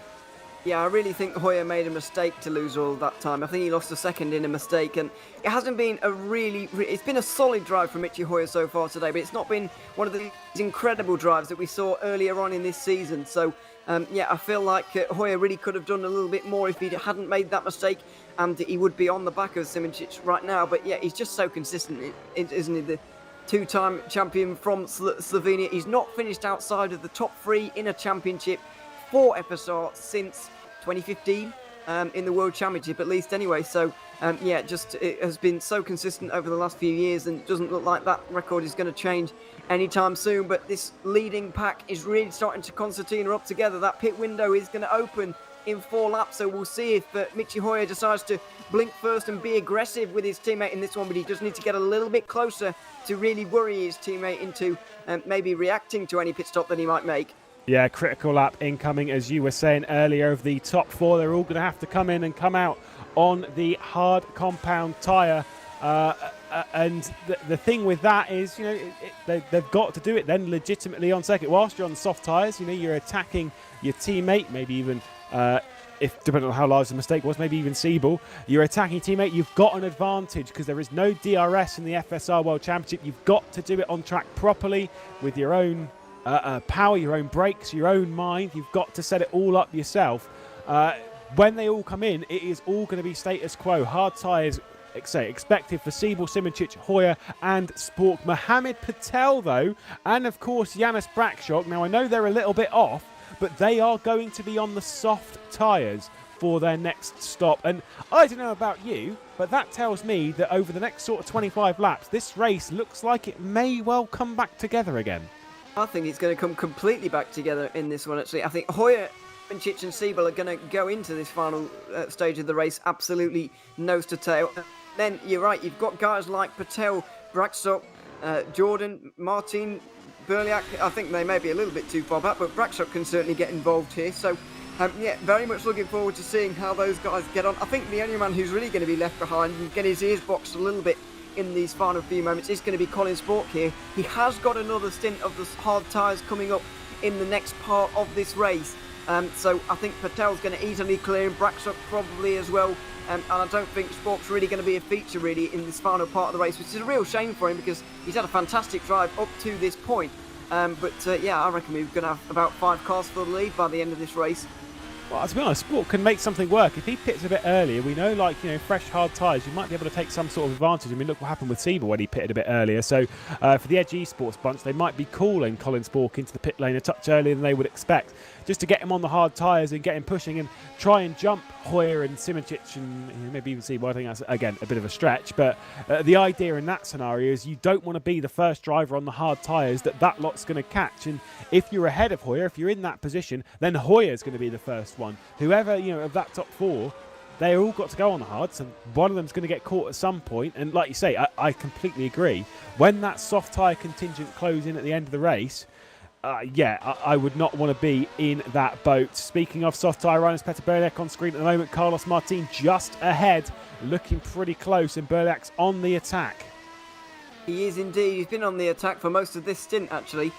So Martin has been defending very, very well. But once again, I think a sensible thing for both of these two is just to stay in line and stay where they are, for the time being. But yeah, is anybody going to roll the dice on this lap? Maybe it's a little bit early in my opinion, but somebody might try to go in a little bit early. It doesn't look like the top 3 are going to. Colin Spork stays out as well, so everybody at the front of the field staying out of the pit lane just for the moment. But once one of these guys come in, everybody is going to react really. You can't, we've seen already today, the undercut is powerful. You can't leave them out there for too long. As Carlos Martin comes into the pit lane to kick us all off, he's going to be on the soft tyres. He's going to come out a long way ahead of Peter Burliak in this one. Then another set of soft tyres for Martin, and he's going to hope that this is going to yield some pace for him. But with those guys mostly on soft tyres in front of him, the likes of Jordan, Brakshock and etc., I don't think he's going to get much more than 8th place in this race. I think the back end of the point is going to be actually quite interesting because the likes of Thomas Vack, Robin Panzer and Devon Rodger, they've all got to take the hard tyres. For Thomas Vack, he qualified in the hard tyres. He hasn't actually taken hard tyres in the race, but did qualify on them, so he's already ticked off one of his required 2 sets. He will have to go on the hard tyres. Panzer and Rodger, I don't know what's happened with their strategy, but either way, they are running something quite counter to maybe where they should be. They're way down the order. Siebel's into the pit lane. Siebel is into the pit lane, and so is Michi Hoyer. So Jone Simoncic has kind of been left out to dry with this one. Siebel and Hoyer are going to get the gain from this. Mohamed Patel is wise to it as well, as is Colin Spork coming down the pit lane right now as well. So a lot of people in the pit lane. We said it a moment ago. Once somebody's going to be in, they're all going to be in. And that was a much shorter pit stop for Siebel than it was for Hoyer. Not entirely sure why Hoyer's took so long, or indeed Siebel's was so short, because surely they all need the same amount of fuel. Well, obviously, if they, they surely all need the same amount, but obviously they may not need a full tank of fuel in the sense that they would already have fuel in the tank, so they're just filling it up to a full point, which for different people might be different fuel loads. So that might be playing its factor. But either way, Alex Siebel, short stop, out onto the racetrack and fresh and up to speed on hard tyres, looking to grab the checkered flag in first position. Jerne Simoncic will surely be in the pit lane this lap. I said surely be in the pit lane this lap. That is a no out of 10. Jerne Simoncic is going to stay out. Well, maybe he's thinking if he stays out for longer, then his pit stop is going to be shorter with the fuel load and how much he has to put in. But yeah, you mentioned it a moment ago. How much they had left is very, very important. It seems that Hoyer came in about a second, maybe a second and a half behind Siebel. He's come out over 3.5 seconds behind as Billick goes very wide there. You know, he's lost about 2 seconds, so clearly Siebel had a little bit more in the tank, a little bit less fuel to put in, and that's where that gap has come from. But if Simoncic can run this out long, then maybe he's going to be able to put less fuel in the car, and maybe that will help him a little bit later. You know, he's going to have a lighter car right now as well, let's not forget, so you might be getting a little bit from that. But we've seen overcuts just do not work around here. Undercuts have been the way to go, so a bit of a confusing strategy from Simoncic, but I find it hard to doubt him.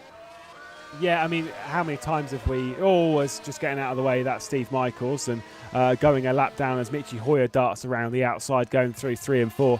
How many times have we doubted Jerne Simoncic, thinking, what is he doing on strategy? Why is he taking a 4-stop strategy? It doesn't make any sense. And whatever he does, I mean, he's done his homework, and certainly the team has as well, and obviously it always ends up working out for him, continuing to stay out on the racetrack. 58 laps completed. Jerne Simoncic leading the way at the moment, but our eyes would be more so focused on this man's teammate, Alex Siebel, who's currently running around in 6th position. The order as it stands being Simoncic, Jordan, Berliak, Mrocek and Panzar, all yet to come into the pit lane for their final stop. Alex Siebel, I would bet my house that I don't own on that he is going to take the lead here. Whether he will hold it to the checkered flag, I'm not sure, but every lap he's going to be staying out. He's just going to be pulling out half a second here, half a second there, half a second here, half a second there, and it's a gap that later in the race Simoncic is going to have to try and close down. Now, look at who is in front of Alex Siebel, though. Robin Panzar here of Burst Esports, a teammate, sort of, not in terms of points, but Burst Esports teammate of Jerne Simoncic. Are they going to use Panzar a little bit as kind of a blocker in the road to try and hold back Siebel? Bring Hoyer, but no, they're not, because Simoncic is into the pit lane. But they still could, I guess, with Panzar in front of Siebel. It's going to be very interesting now to see where Simoncic comes out in relation to Siebel. Let's not forget, he might not have been able to go very much longer with the fuel situation. You know, they can't go on forever. These fuel tanks are going to run out at some point, but they could still use Robin Panzar here to kind of hold Siebel back, bring Michi Hoyer into the equation, but also get Jerne Simoncic into the equation as well here as he runs down this awfully long pit lane right now. Here comes Alex Siebel. It looks like he's going to take the lead back, but it is fairly close. It's about the gap that it was at the end of the last pit stop cycle. It's going to be about 1.5, maybe 2 seconds at the end of this. Simoncic is going to be pushing on absolute maximum attack though for the next 19 laps, trying to close down on Siebel, and it's going to be very, very exciting to watch. Yeah, which in the consideration that Alex Siebel had been using the undercut and the fresher tyres to try and pull a bigger gap. I think he might be a little bit disappointed to see that the gap is only 1.5 seconds and think, oh, how has he saved that fuel? But this is Jerne Simoncic that we're talking about, so kind of makes sense that he'll come out in that scenario. So looks like we're going to see a hard end to the United States Grand Prix here at Indianapolis, and it's going to be tough stuff for Simoncic and for Siebel to see who's going to take victory, and potentially even the likes of Michi Hoyer, Colin Spork as well. DJ into the pit lane, as is Petr Berliak. Darren Mrocek and Robin Panzar will once again cycle out into the race lead as they are awaiting to come into the pit lane for the final time and take hard tyres before we head through the final stint of this race. Yeah, Cam Rodgers kind of just shot down my theory of Robin Panzar slowing up Alex Siebel here. Behind the cameras, of course, is Cam on the cameras, as always. But I would have agreed with him a few weeks ago, but then last week they swapped the cars in VEC, didn't they? So I don't really know anymore. I know it's a different situation here with them racing for themselves in FSR, all in individual cars on this occasion. But yeah, certainly that didn't quite go to what I was expecting last Saturday. But yeah, Berliak looks like finally now he's actually got through on Carlos Martin. I thought Martin would be miles in front of Berliak at the end of this pit stop cycle, but it seems that Martin has been jumped a little bit by the 2015 World Champ, and Berliak is into what will become 8th place. Yeah, by the way, just to keep you updated with everything that's going on, of course, we know that Rodger and Panzer need to come in for their final stint of hards. Everyone else who's obviously been in for their final stop, you'd hope they've been in for the right set of tyres, and at present that is the case. Mohammed Patel's already taken 2 sets of hards. That was through the middle portion of the race as he sets his sights on attacking Colin Spork. He said he might get his ears boxed, and that certainly seems like it's going to be the case. Straight line speed for the Edge eSports looks plenty good enough. The likes of Siebel, Simoncic, Hoyer and Spork have all taken their second set of hards, which they are running on now. Everyone behind also corrected on the tyres. We're getting good at this in the World Championship. No one's taking the mick too far. We're all understanding of the rule. So the only drivers that are waiting to take those final hard tyres is Rodger and is Panzer, which should be in the pit lane fairly shortly. Yeah, that's not too much longer until they are going to have to come in. I reckon they can run to about lap 68 at the very maximum, to lap 67 if he really pushes the boat out here. But other than that, they're going to have to be in the pit lane as Rodger stays out for one more lap, and we presume that Panzer is going to do the same. But Simoncic is now really starting to close on Alex Siebel. The gap is less than a second, just 7 tenths between the two of them at the moment. Mitchy Hoyer only 2 seconds back as well, but Mohammed Patel is a lot closer to Colin Spork on this occasion, although Spork is weaving to break the slipstream down the straight right now, going a little bit defensive. It doesn't look like Patel's getting close enough to even make a dive at this one. He's really not very close at all. Straight line speed on that Edge looks pretty nice at the moment. We were saying at the early stages of the race when they were all running in a train that they're all basically running on fairly low wings, as low as you can get. And basically it's just enough for them to stay ahead. Whether Mohammed Patel is running the same level of aggression when it comes to his wings, he's not able to catch regardless towards the end of the pit lane. Alex Siebel will be praying that Robin Panzer darts that way this lap, although I don't think he will. I think he's going to stay out for a little bit longer, and whether through intention or just inadvertently, I think he is going to somewhat affect this battle for the lead. I think he already is. Siebel's dropping back a little bit. Simoncic is coming into the fray, and so is Mitchy Hoyer right now. The gap is as close as it has been since the end of probably the first stint of this race. It's been over a second for most of the mid part, but as things get down to the very final laps, things are getting a lot closer again, with Simoncic closing, and Mohammed Patel's also closing once again, but he's too far back on Colin Spork. Same old story again into turn 1. Brackshot closing in as part of that as well for HME, and potentially if Mohammed Patel's not able to get through, I get the feeling that there might be a door open for Yanis Brackshot to fire his way through. I'd say that Mohammed Patel is running on higher wings. We know, based on what we're quite able to see here and based on some of the partnerships with Edge eSports, that Colin Spork is most certainly running on one rear wing, which I do love when it's like, oh, he's running on one rear wing. It's like, yeah, but what's the angle on that? Like, what's the degrees? No, it's just an arbitrary number. 1, i.e. lowest, fastest in straight line, slippy boy.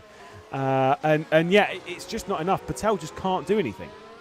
Yeah, absolutely. We're seeing it right now, really. He's just very, even though he's very close, it just can't really do anything at the moment, as Simoncic is close-ish to Siebel, but not able to get through, and I feel like Patel is going to be in a similar situation, and yeah, 4 tenths of a second, not quite close enough down into turn number 1, so he's going to have to follow for another lap, and they are going to run out of laps before, you can't bide your time for this entire race, you've got to make the move at some point, so yeah, time is going to run out eventually. 13 laps to go at the end of this one, and it is going to fly by because the laps are very short round here, less than 15 minutes, and that really is going to tick by very quickly indeed, running out of opportunities for some of these guys to make up those final places.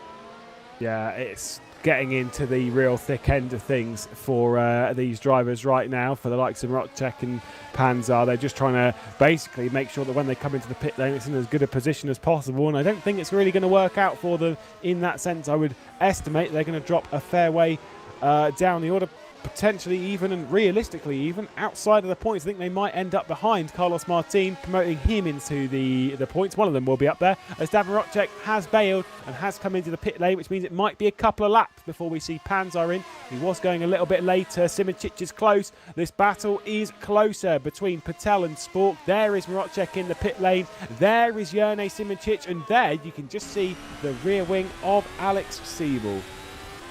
Yeah, not quite as close as he needs to be for the moment to make that overtake. I feel like Siebel's just backing off ever so slightly from Panzer to avoid the most of that dirty air, but it is slowing things up just a little bit. Although they're not going that slowly, to be fair, because Mitchy Hoyer isn't catching them, and neither is Colin Spork. So clearly pushing in this front group, as you might expect, pushing for a race win though, and Simicic is going to want this one very badly indeed. Mitchy Hoyer is probably going to be willing Alex Siebel on this one in terms of the championship, because the gap between a 10-point loss and a 3-point loss in the championship is really quite a large one, as Robin Panzer from the lead of this race comes into the pit lane for the final time today. So that releases the leaders Alex Siebel and Jurni Simicic onto the front straight and into battle for the final 12 laps of this race. May come out, he'll come out rather, I was going to say may come out, he's definitely going to come out behind Davin Rodger, so it is going to be 11th place, promoting Davin Rodger into the points. So there's going to be no points at the moment for the Swede of Robin Panzer, at least as far as my numbers lie. Basically 12 laps to go. I was going to say less than 10 laps, we're not quite there yet. Nearly 10 laps to go as Simicic and Siebel remain very close. Hoyer closing in. It seems like it's going to be a three-way fight for the race victory. Colin Spork not able to close in as Brakshock has got to the rear wing of Mohammed Patel. Still no way through on Spork. I'd actually assume, based on all of that, because the slipstream that Mohammed Patel's getting, regardless of whether he's running higher wings or not, he's able to basically just pull a big enough gap to Janis Brakshock on that straight, that Brakshock, regardless of whether he's running the lowest wings possible, doesn't matter, he can't do anything about it. Yeah, absolutely. It's very, very difficult. You know, the tyre compound's not making a difference, so yeah, it's quite bizarre to see, really, especially with a straight as long as we have here on the front straight at Indianapolis. I just wonder if we hadn't had that final chicane, would it be a little bit easier? Would it be too easy? Not entirely sure, really. But down to turn one again, Mohammed Patel is just at that tantalising moment where he's close-ish, but it's just that ever so slightly too far for a really audacious dive bomb. You know, if he was going to go for those kind of moves, it would be borderline not really acceptable to make the overtake into turn one because he's so far back. But you know, if he was just one car length closer, maybe then he could have a lunge at it. But he's at that really, really frustrating distance where you're just there, but you're not quite close enough to actually make a move. Now, if we are seeing Mohammed Patel running higher wings, what does that mean when it comes to his potential for a race move to get himself up in the fourth position? Well, if it's not going to happen down at turn one, needs to happen somewhere else. So somewhere in the middle part of the lap, well, if he can get a decent run off the corner he's just been through into this 90-degree right-hander, might be his best opportunity. It is a brave move. It is a risky move. I'm not sure it'll work, but at this point, it's the only option he's got. Yeah, absolutely. Running out of options really at this stage in the race because of the way you're able to break the slipstream down the front straight, and you know you're going to have to surprise your opponent at this point. Really, you know, turn one is the obvious overtaking opportunity around this circuit, and because of that, turn 7 and turn 12, those two 90-degree corners that you were talking about, kind of get forgotten about almost around this circuit. So if you can kind of surprise them with a move around there, but also as an overtake, particularly late in the race, I do quite like the penultimate turn at 13 because you swing so wide for that left-hander that the door just kind of open itself up. So if you're close enough through turn 12, you can slide yourself in there and try and make the move, although it can get a little bit risky when you try and start playing those games.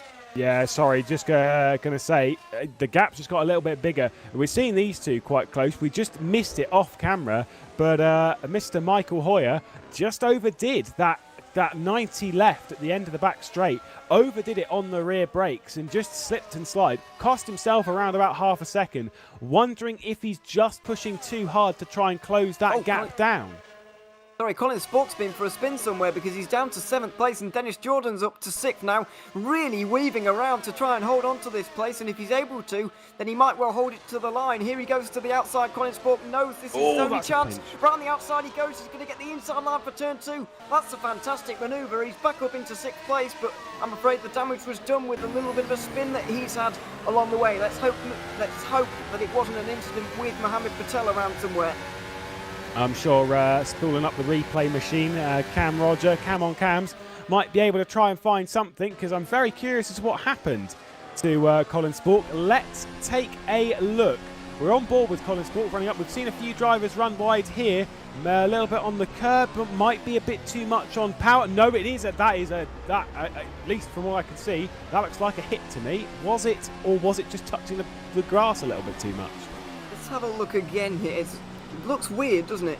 at this point. We're going to slow it down a little bit more to try and see really what happened at all in this one. It looks like he's gone straight into neutral and then tried to shift up again. And when you go into first, the rear wheels are going to completely spin up. Mohammed Patel absolutely not involved whatsoever. Was just hit a neutral button maybe on his steering wheel or something. He's shifted up back into first, but that spun the car around. Yeah, apologies to almost throw Mohammed Patel under the bus there. It's just the way that car jolted when he tried putting it back in gear. Normally you'd only see that through contact, and yeah, it did seem like he was smashed in the rear, but clearly not. Odd mistake, something that I've seen a few times. I'll say once. For anyone who knows, for Street Fighter, Mr. Franchich once drove, this is in 2016, so a good while ago, elsewhere in SimRacing, was on the back straight in Sochi and was up into 6th gear, hit a neutral button, and then went, oh, hang on, well, that's wrong, and just shifted up without like holding the clutch or anything. So when you're going 280k and you try and stick it in first gear, don't like it too much. Instant pop. So clearly got away with that one in that sense of Colin Spork, and he has been on the attack to get by Dennis Jordan, but has to be on the defence now once again with 7 laps left on the clock. 0.5 of a second separating now 2 for the race lead. It is still Siebel out front as we're on board with Jordan trying to get by Colin Spork to the inside. It worked for Spork last time. Over the curb for Jordan. Berliak is there ready to bounce.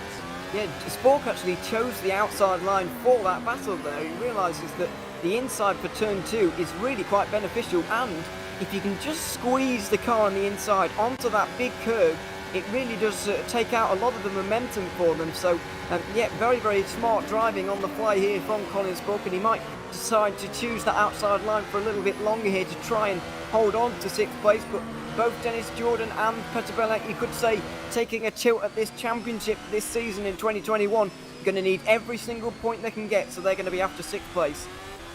These laps will tick off very, very quickly. Obviously not a long lap around Indianapolis. We're talking around about a minute, just slightly over. So for the next 6 minutes, for the likes of Alex Siebel, they are going to be holding their breath as best they can. Any mistake between this lot, speaking of which, that was a pretty big snap as we ride on board with Jone Simoncic. Any mistakes from this lot opens the door for Michi Hoyer to get back through. For Jone Simoncic, that's really important, because Michi Hoyer, his main championship rival, realistically, might well end up being Alex Siebel by the time we head to Interlagos at the end of the season. But Hoyer, this is a better race. This is what we needed from him. This is the kind of response after 2 poor rounds, starting out the season in the best possible way. This is the kind of race that we need. Yeah, we always feared that after that little accident he had at the Netherlands Grand Prix with Zandvoort there, you know, the momentum was really taken out of him, and the damage was not quite done by Simoncic in that race. You know, he only gained 10 points despite the fact Hoyer didn't finish the race, but afterwards, you know, Silverstone was really where he did a lot of damage, gaining 23 points last time around, retaking the championship lead.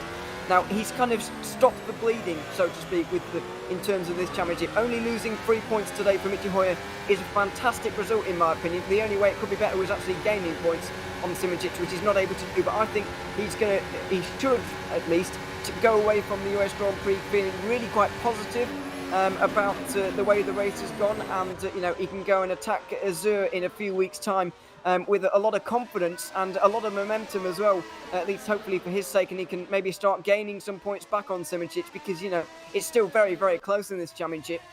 It might be 3, it might be 10.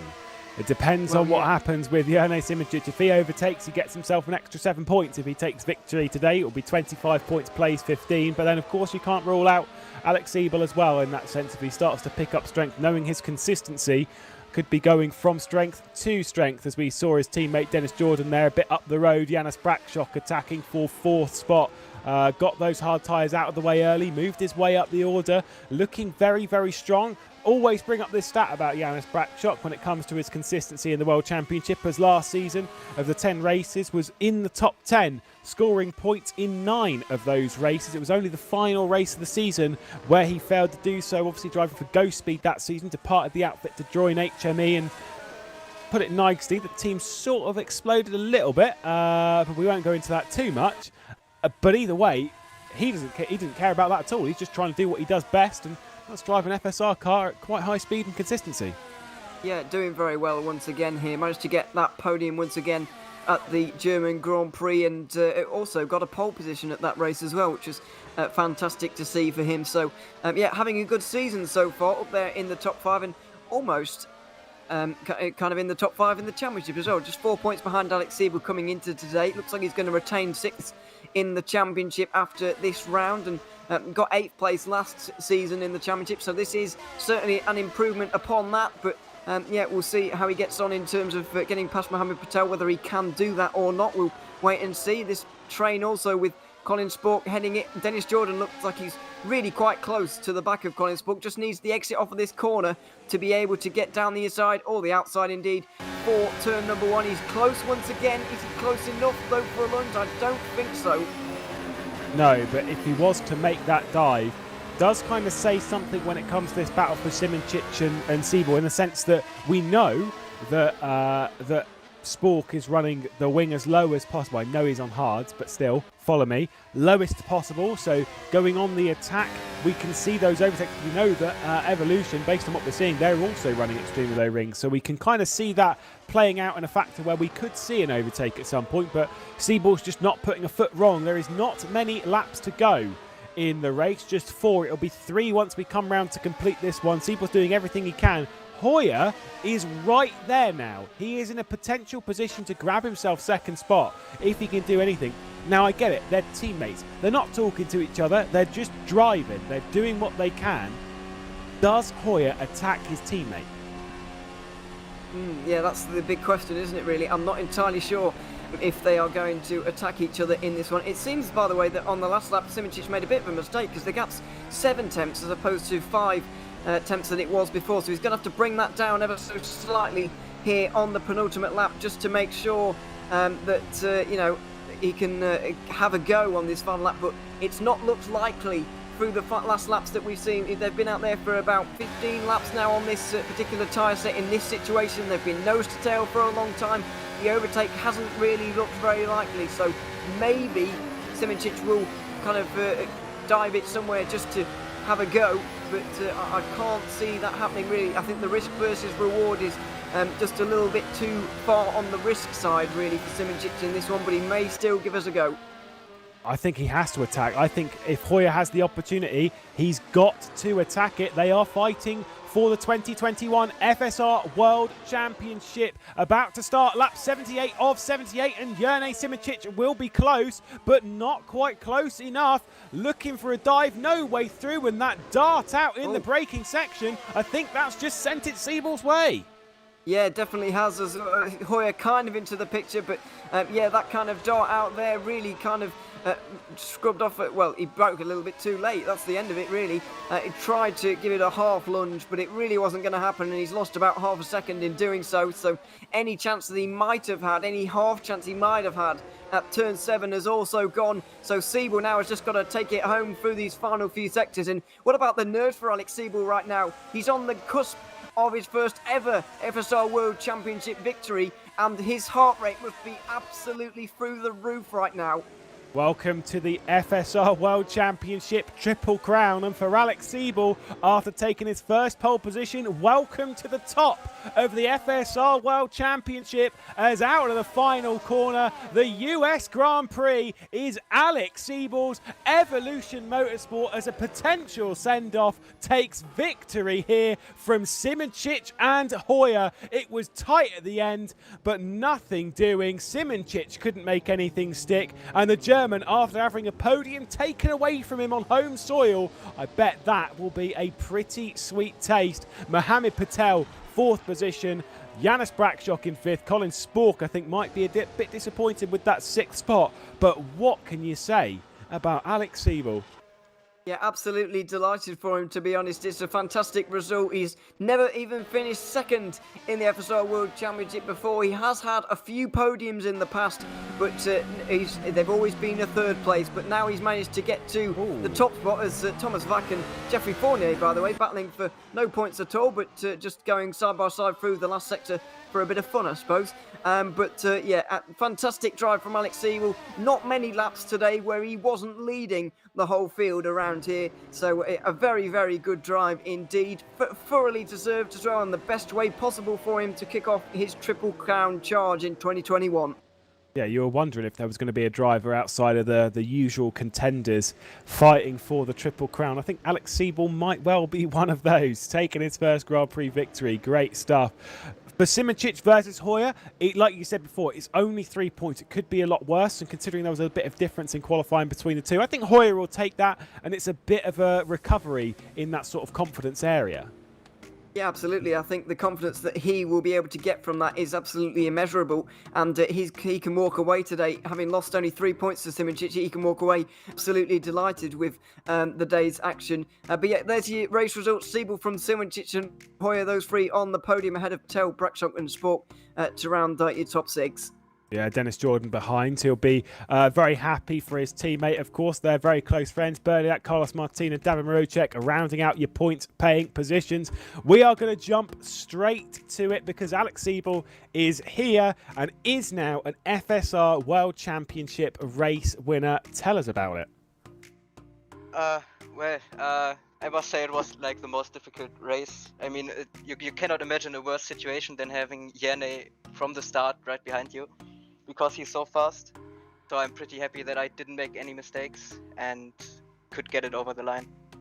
Looks like, yeah, a lot of pressure to deal with. You were very much like, arms out and stuff back when you were fighting for the podium at the Nürburgring. Here, it seemed like you were in a bit of a league of your own, just leading the way constantly, and Yone just couldn't quite get close to you. Was that down to setup? Was that just down to strategy? Just to consistency? How does that work? Well, honestly, I think Yane was a little bit quicker, and I guess Michi as well. But yeah, I think because we were on pretty much the same strategy, so no fuel difference, no tire difference, it was still too difficult to overtake for Yane. So that was my luck today. But yeah, I don't think I was faster than Yane or Michi.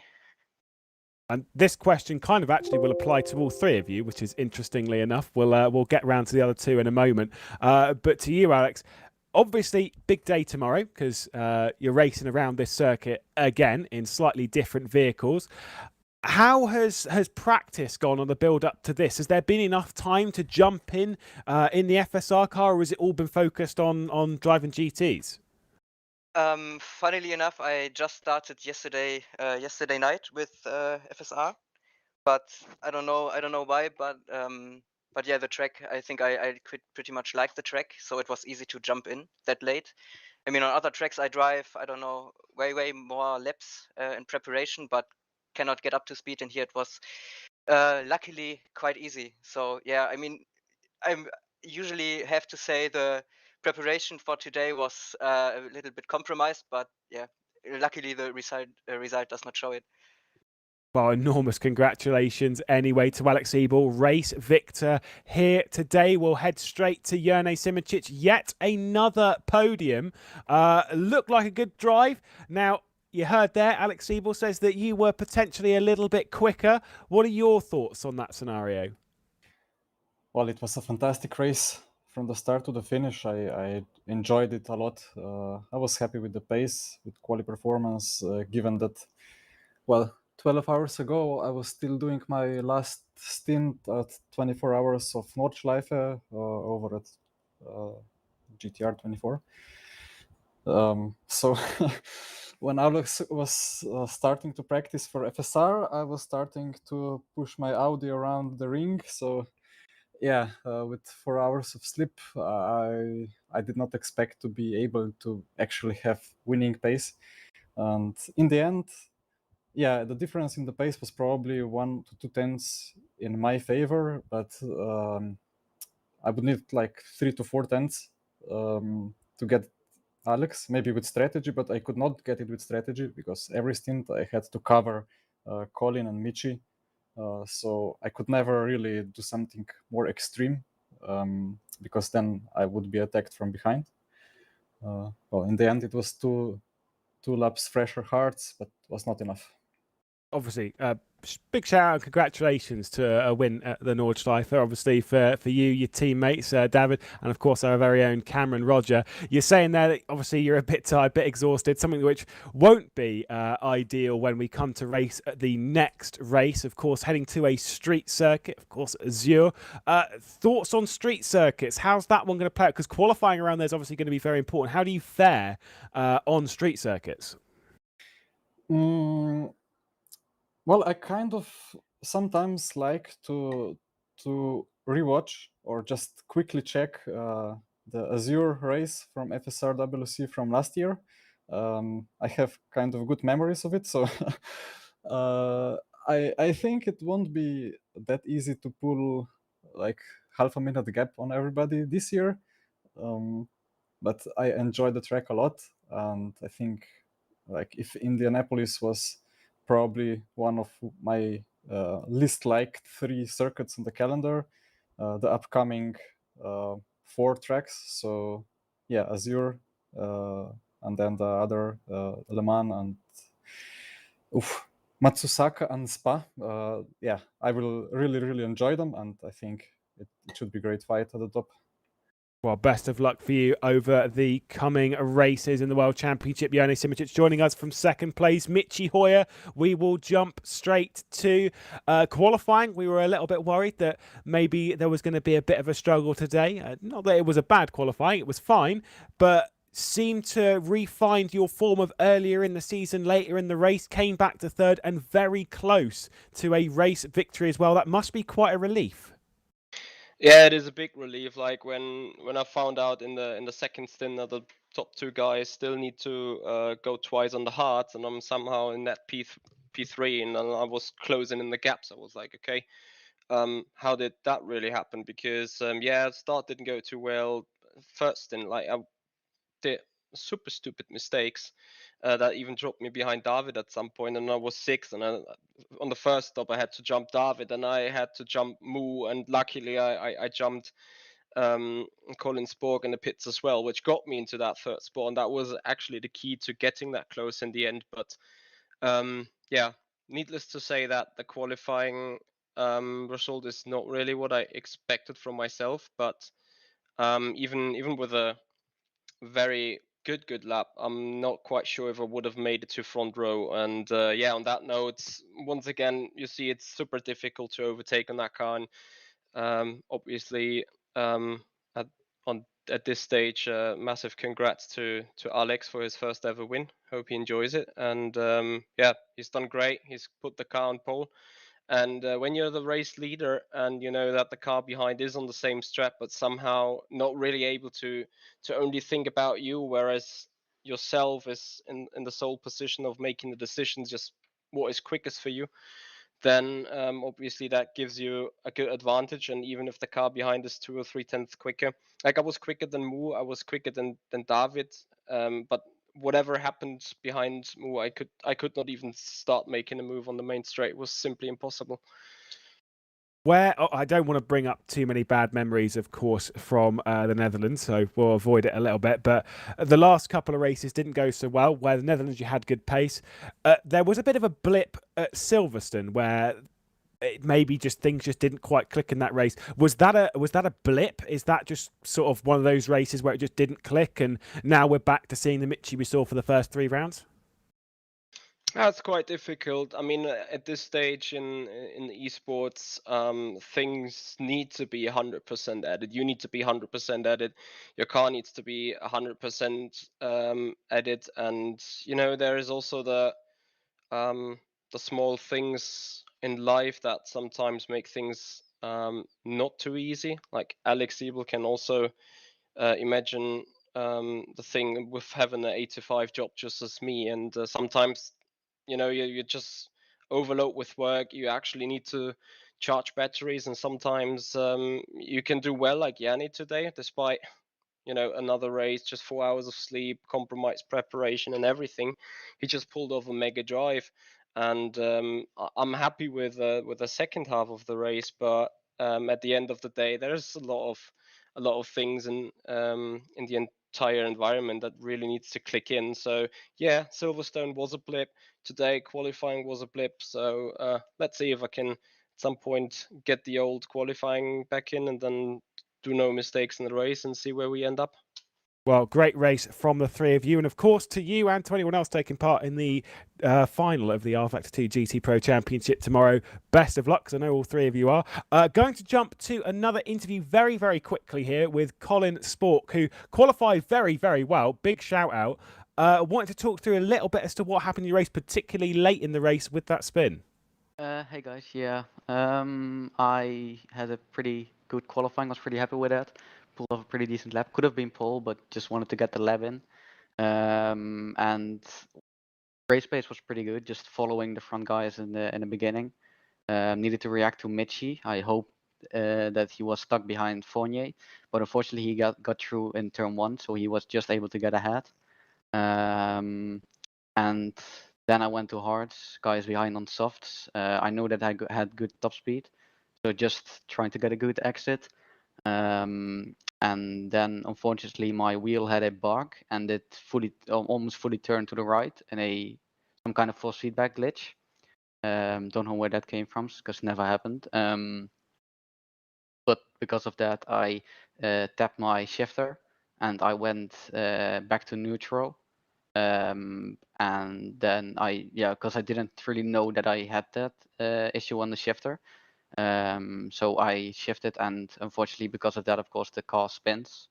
And yeah, I was just hoping that the force feedback didn't die at all, like not totally. So when I came out of the grass, I was feeling it, and it felt good. So just trying to get a good exit, and I mean the overtake on Jordan was really, really good for me. It felt really good on the hards to overtake someone on softs. Yeah. Certainly a very impressive race and showing impressive stuff for the future. Colin Spork qualified in second place, finished in 6th on the day. I'll head back to Ewan. Final thoughts of the first leg of our Triple Crown. Yeah, a very enjoyable race once again, coming right down to the very final few laps, and yeah, I'm expecting more of the same, to be honest, for the next couple of races, probably the rest of the season. So it's kind of hard to believe that we're halfway through the World Championship already, but no, we are at the moment with a 9-point gap between Simoncic and Hoyer at the front of the field, with some guys as well just a little bit behind that, but lurking in the championship stakes as well. Yeah, absolutely can't wait for a few weeks' time for the Azure Grand Prix, and we'll be there, of course, and yeah, I'm looking forward to it again. Halfway through the season complete then. Jene Simoncic, our championship leader, 9 points clear at the top. Next up, we'll be heading to the Azure Grand Prix and the tight and twisty streets on the 30th of May, the second leg of the FSR World Championship Triple Crown, and of course the second leg of the 2021 FSR World Championship. Thank you so much for joining us. Thank you to our broadcast director, Cameron Rodger. I've been Lewis McGlade, Ewan O'Leary alongside, and obviously massive thanks to SimLab, 3D Wrap, Masita eSports and The Race. We'll see you in a few weeks' time when we come back. Until then, bye-bye.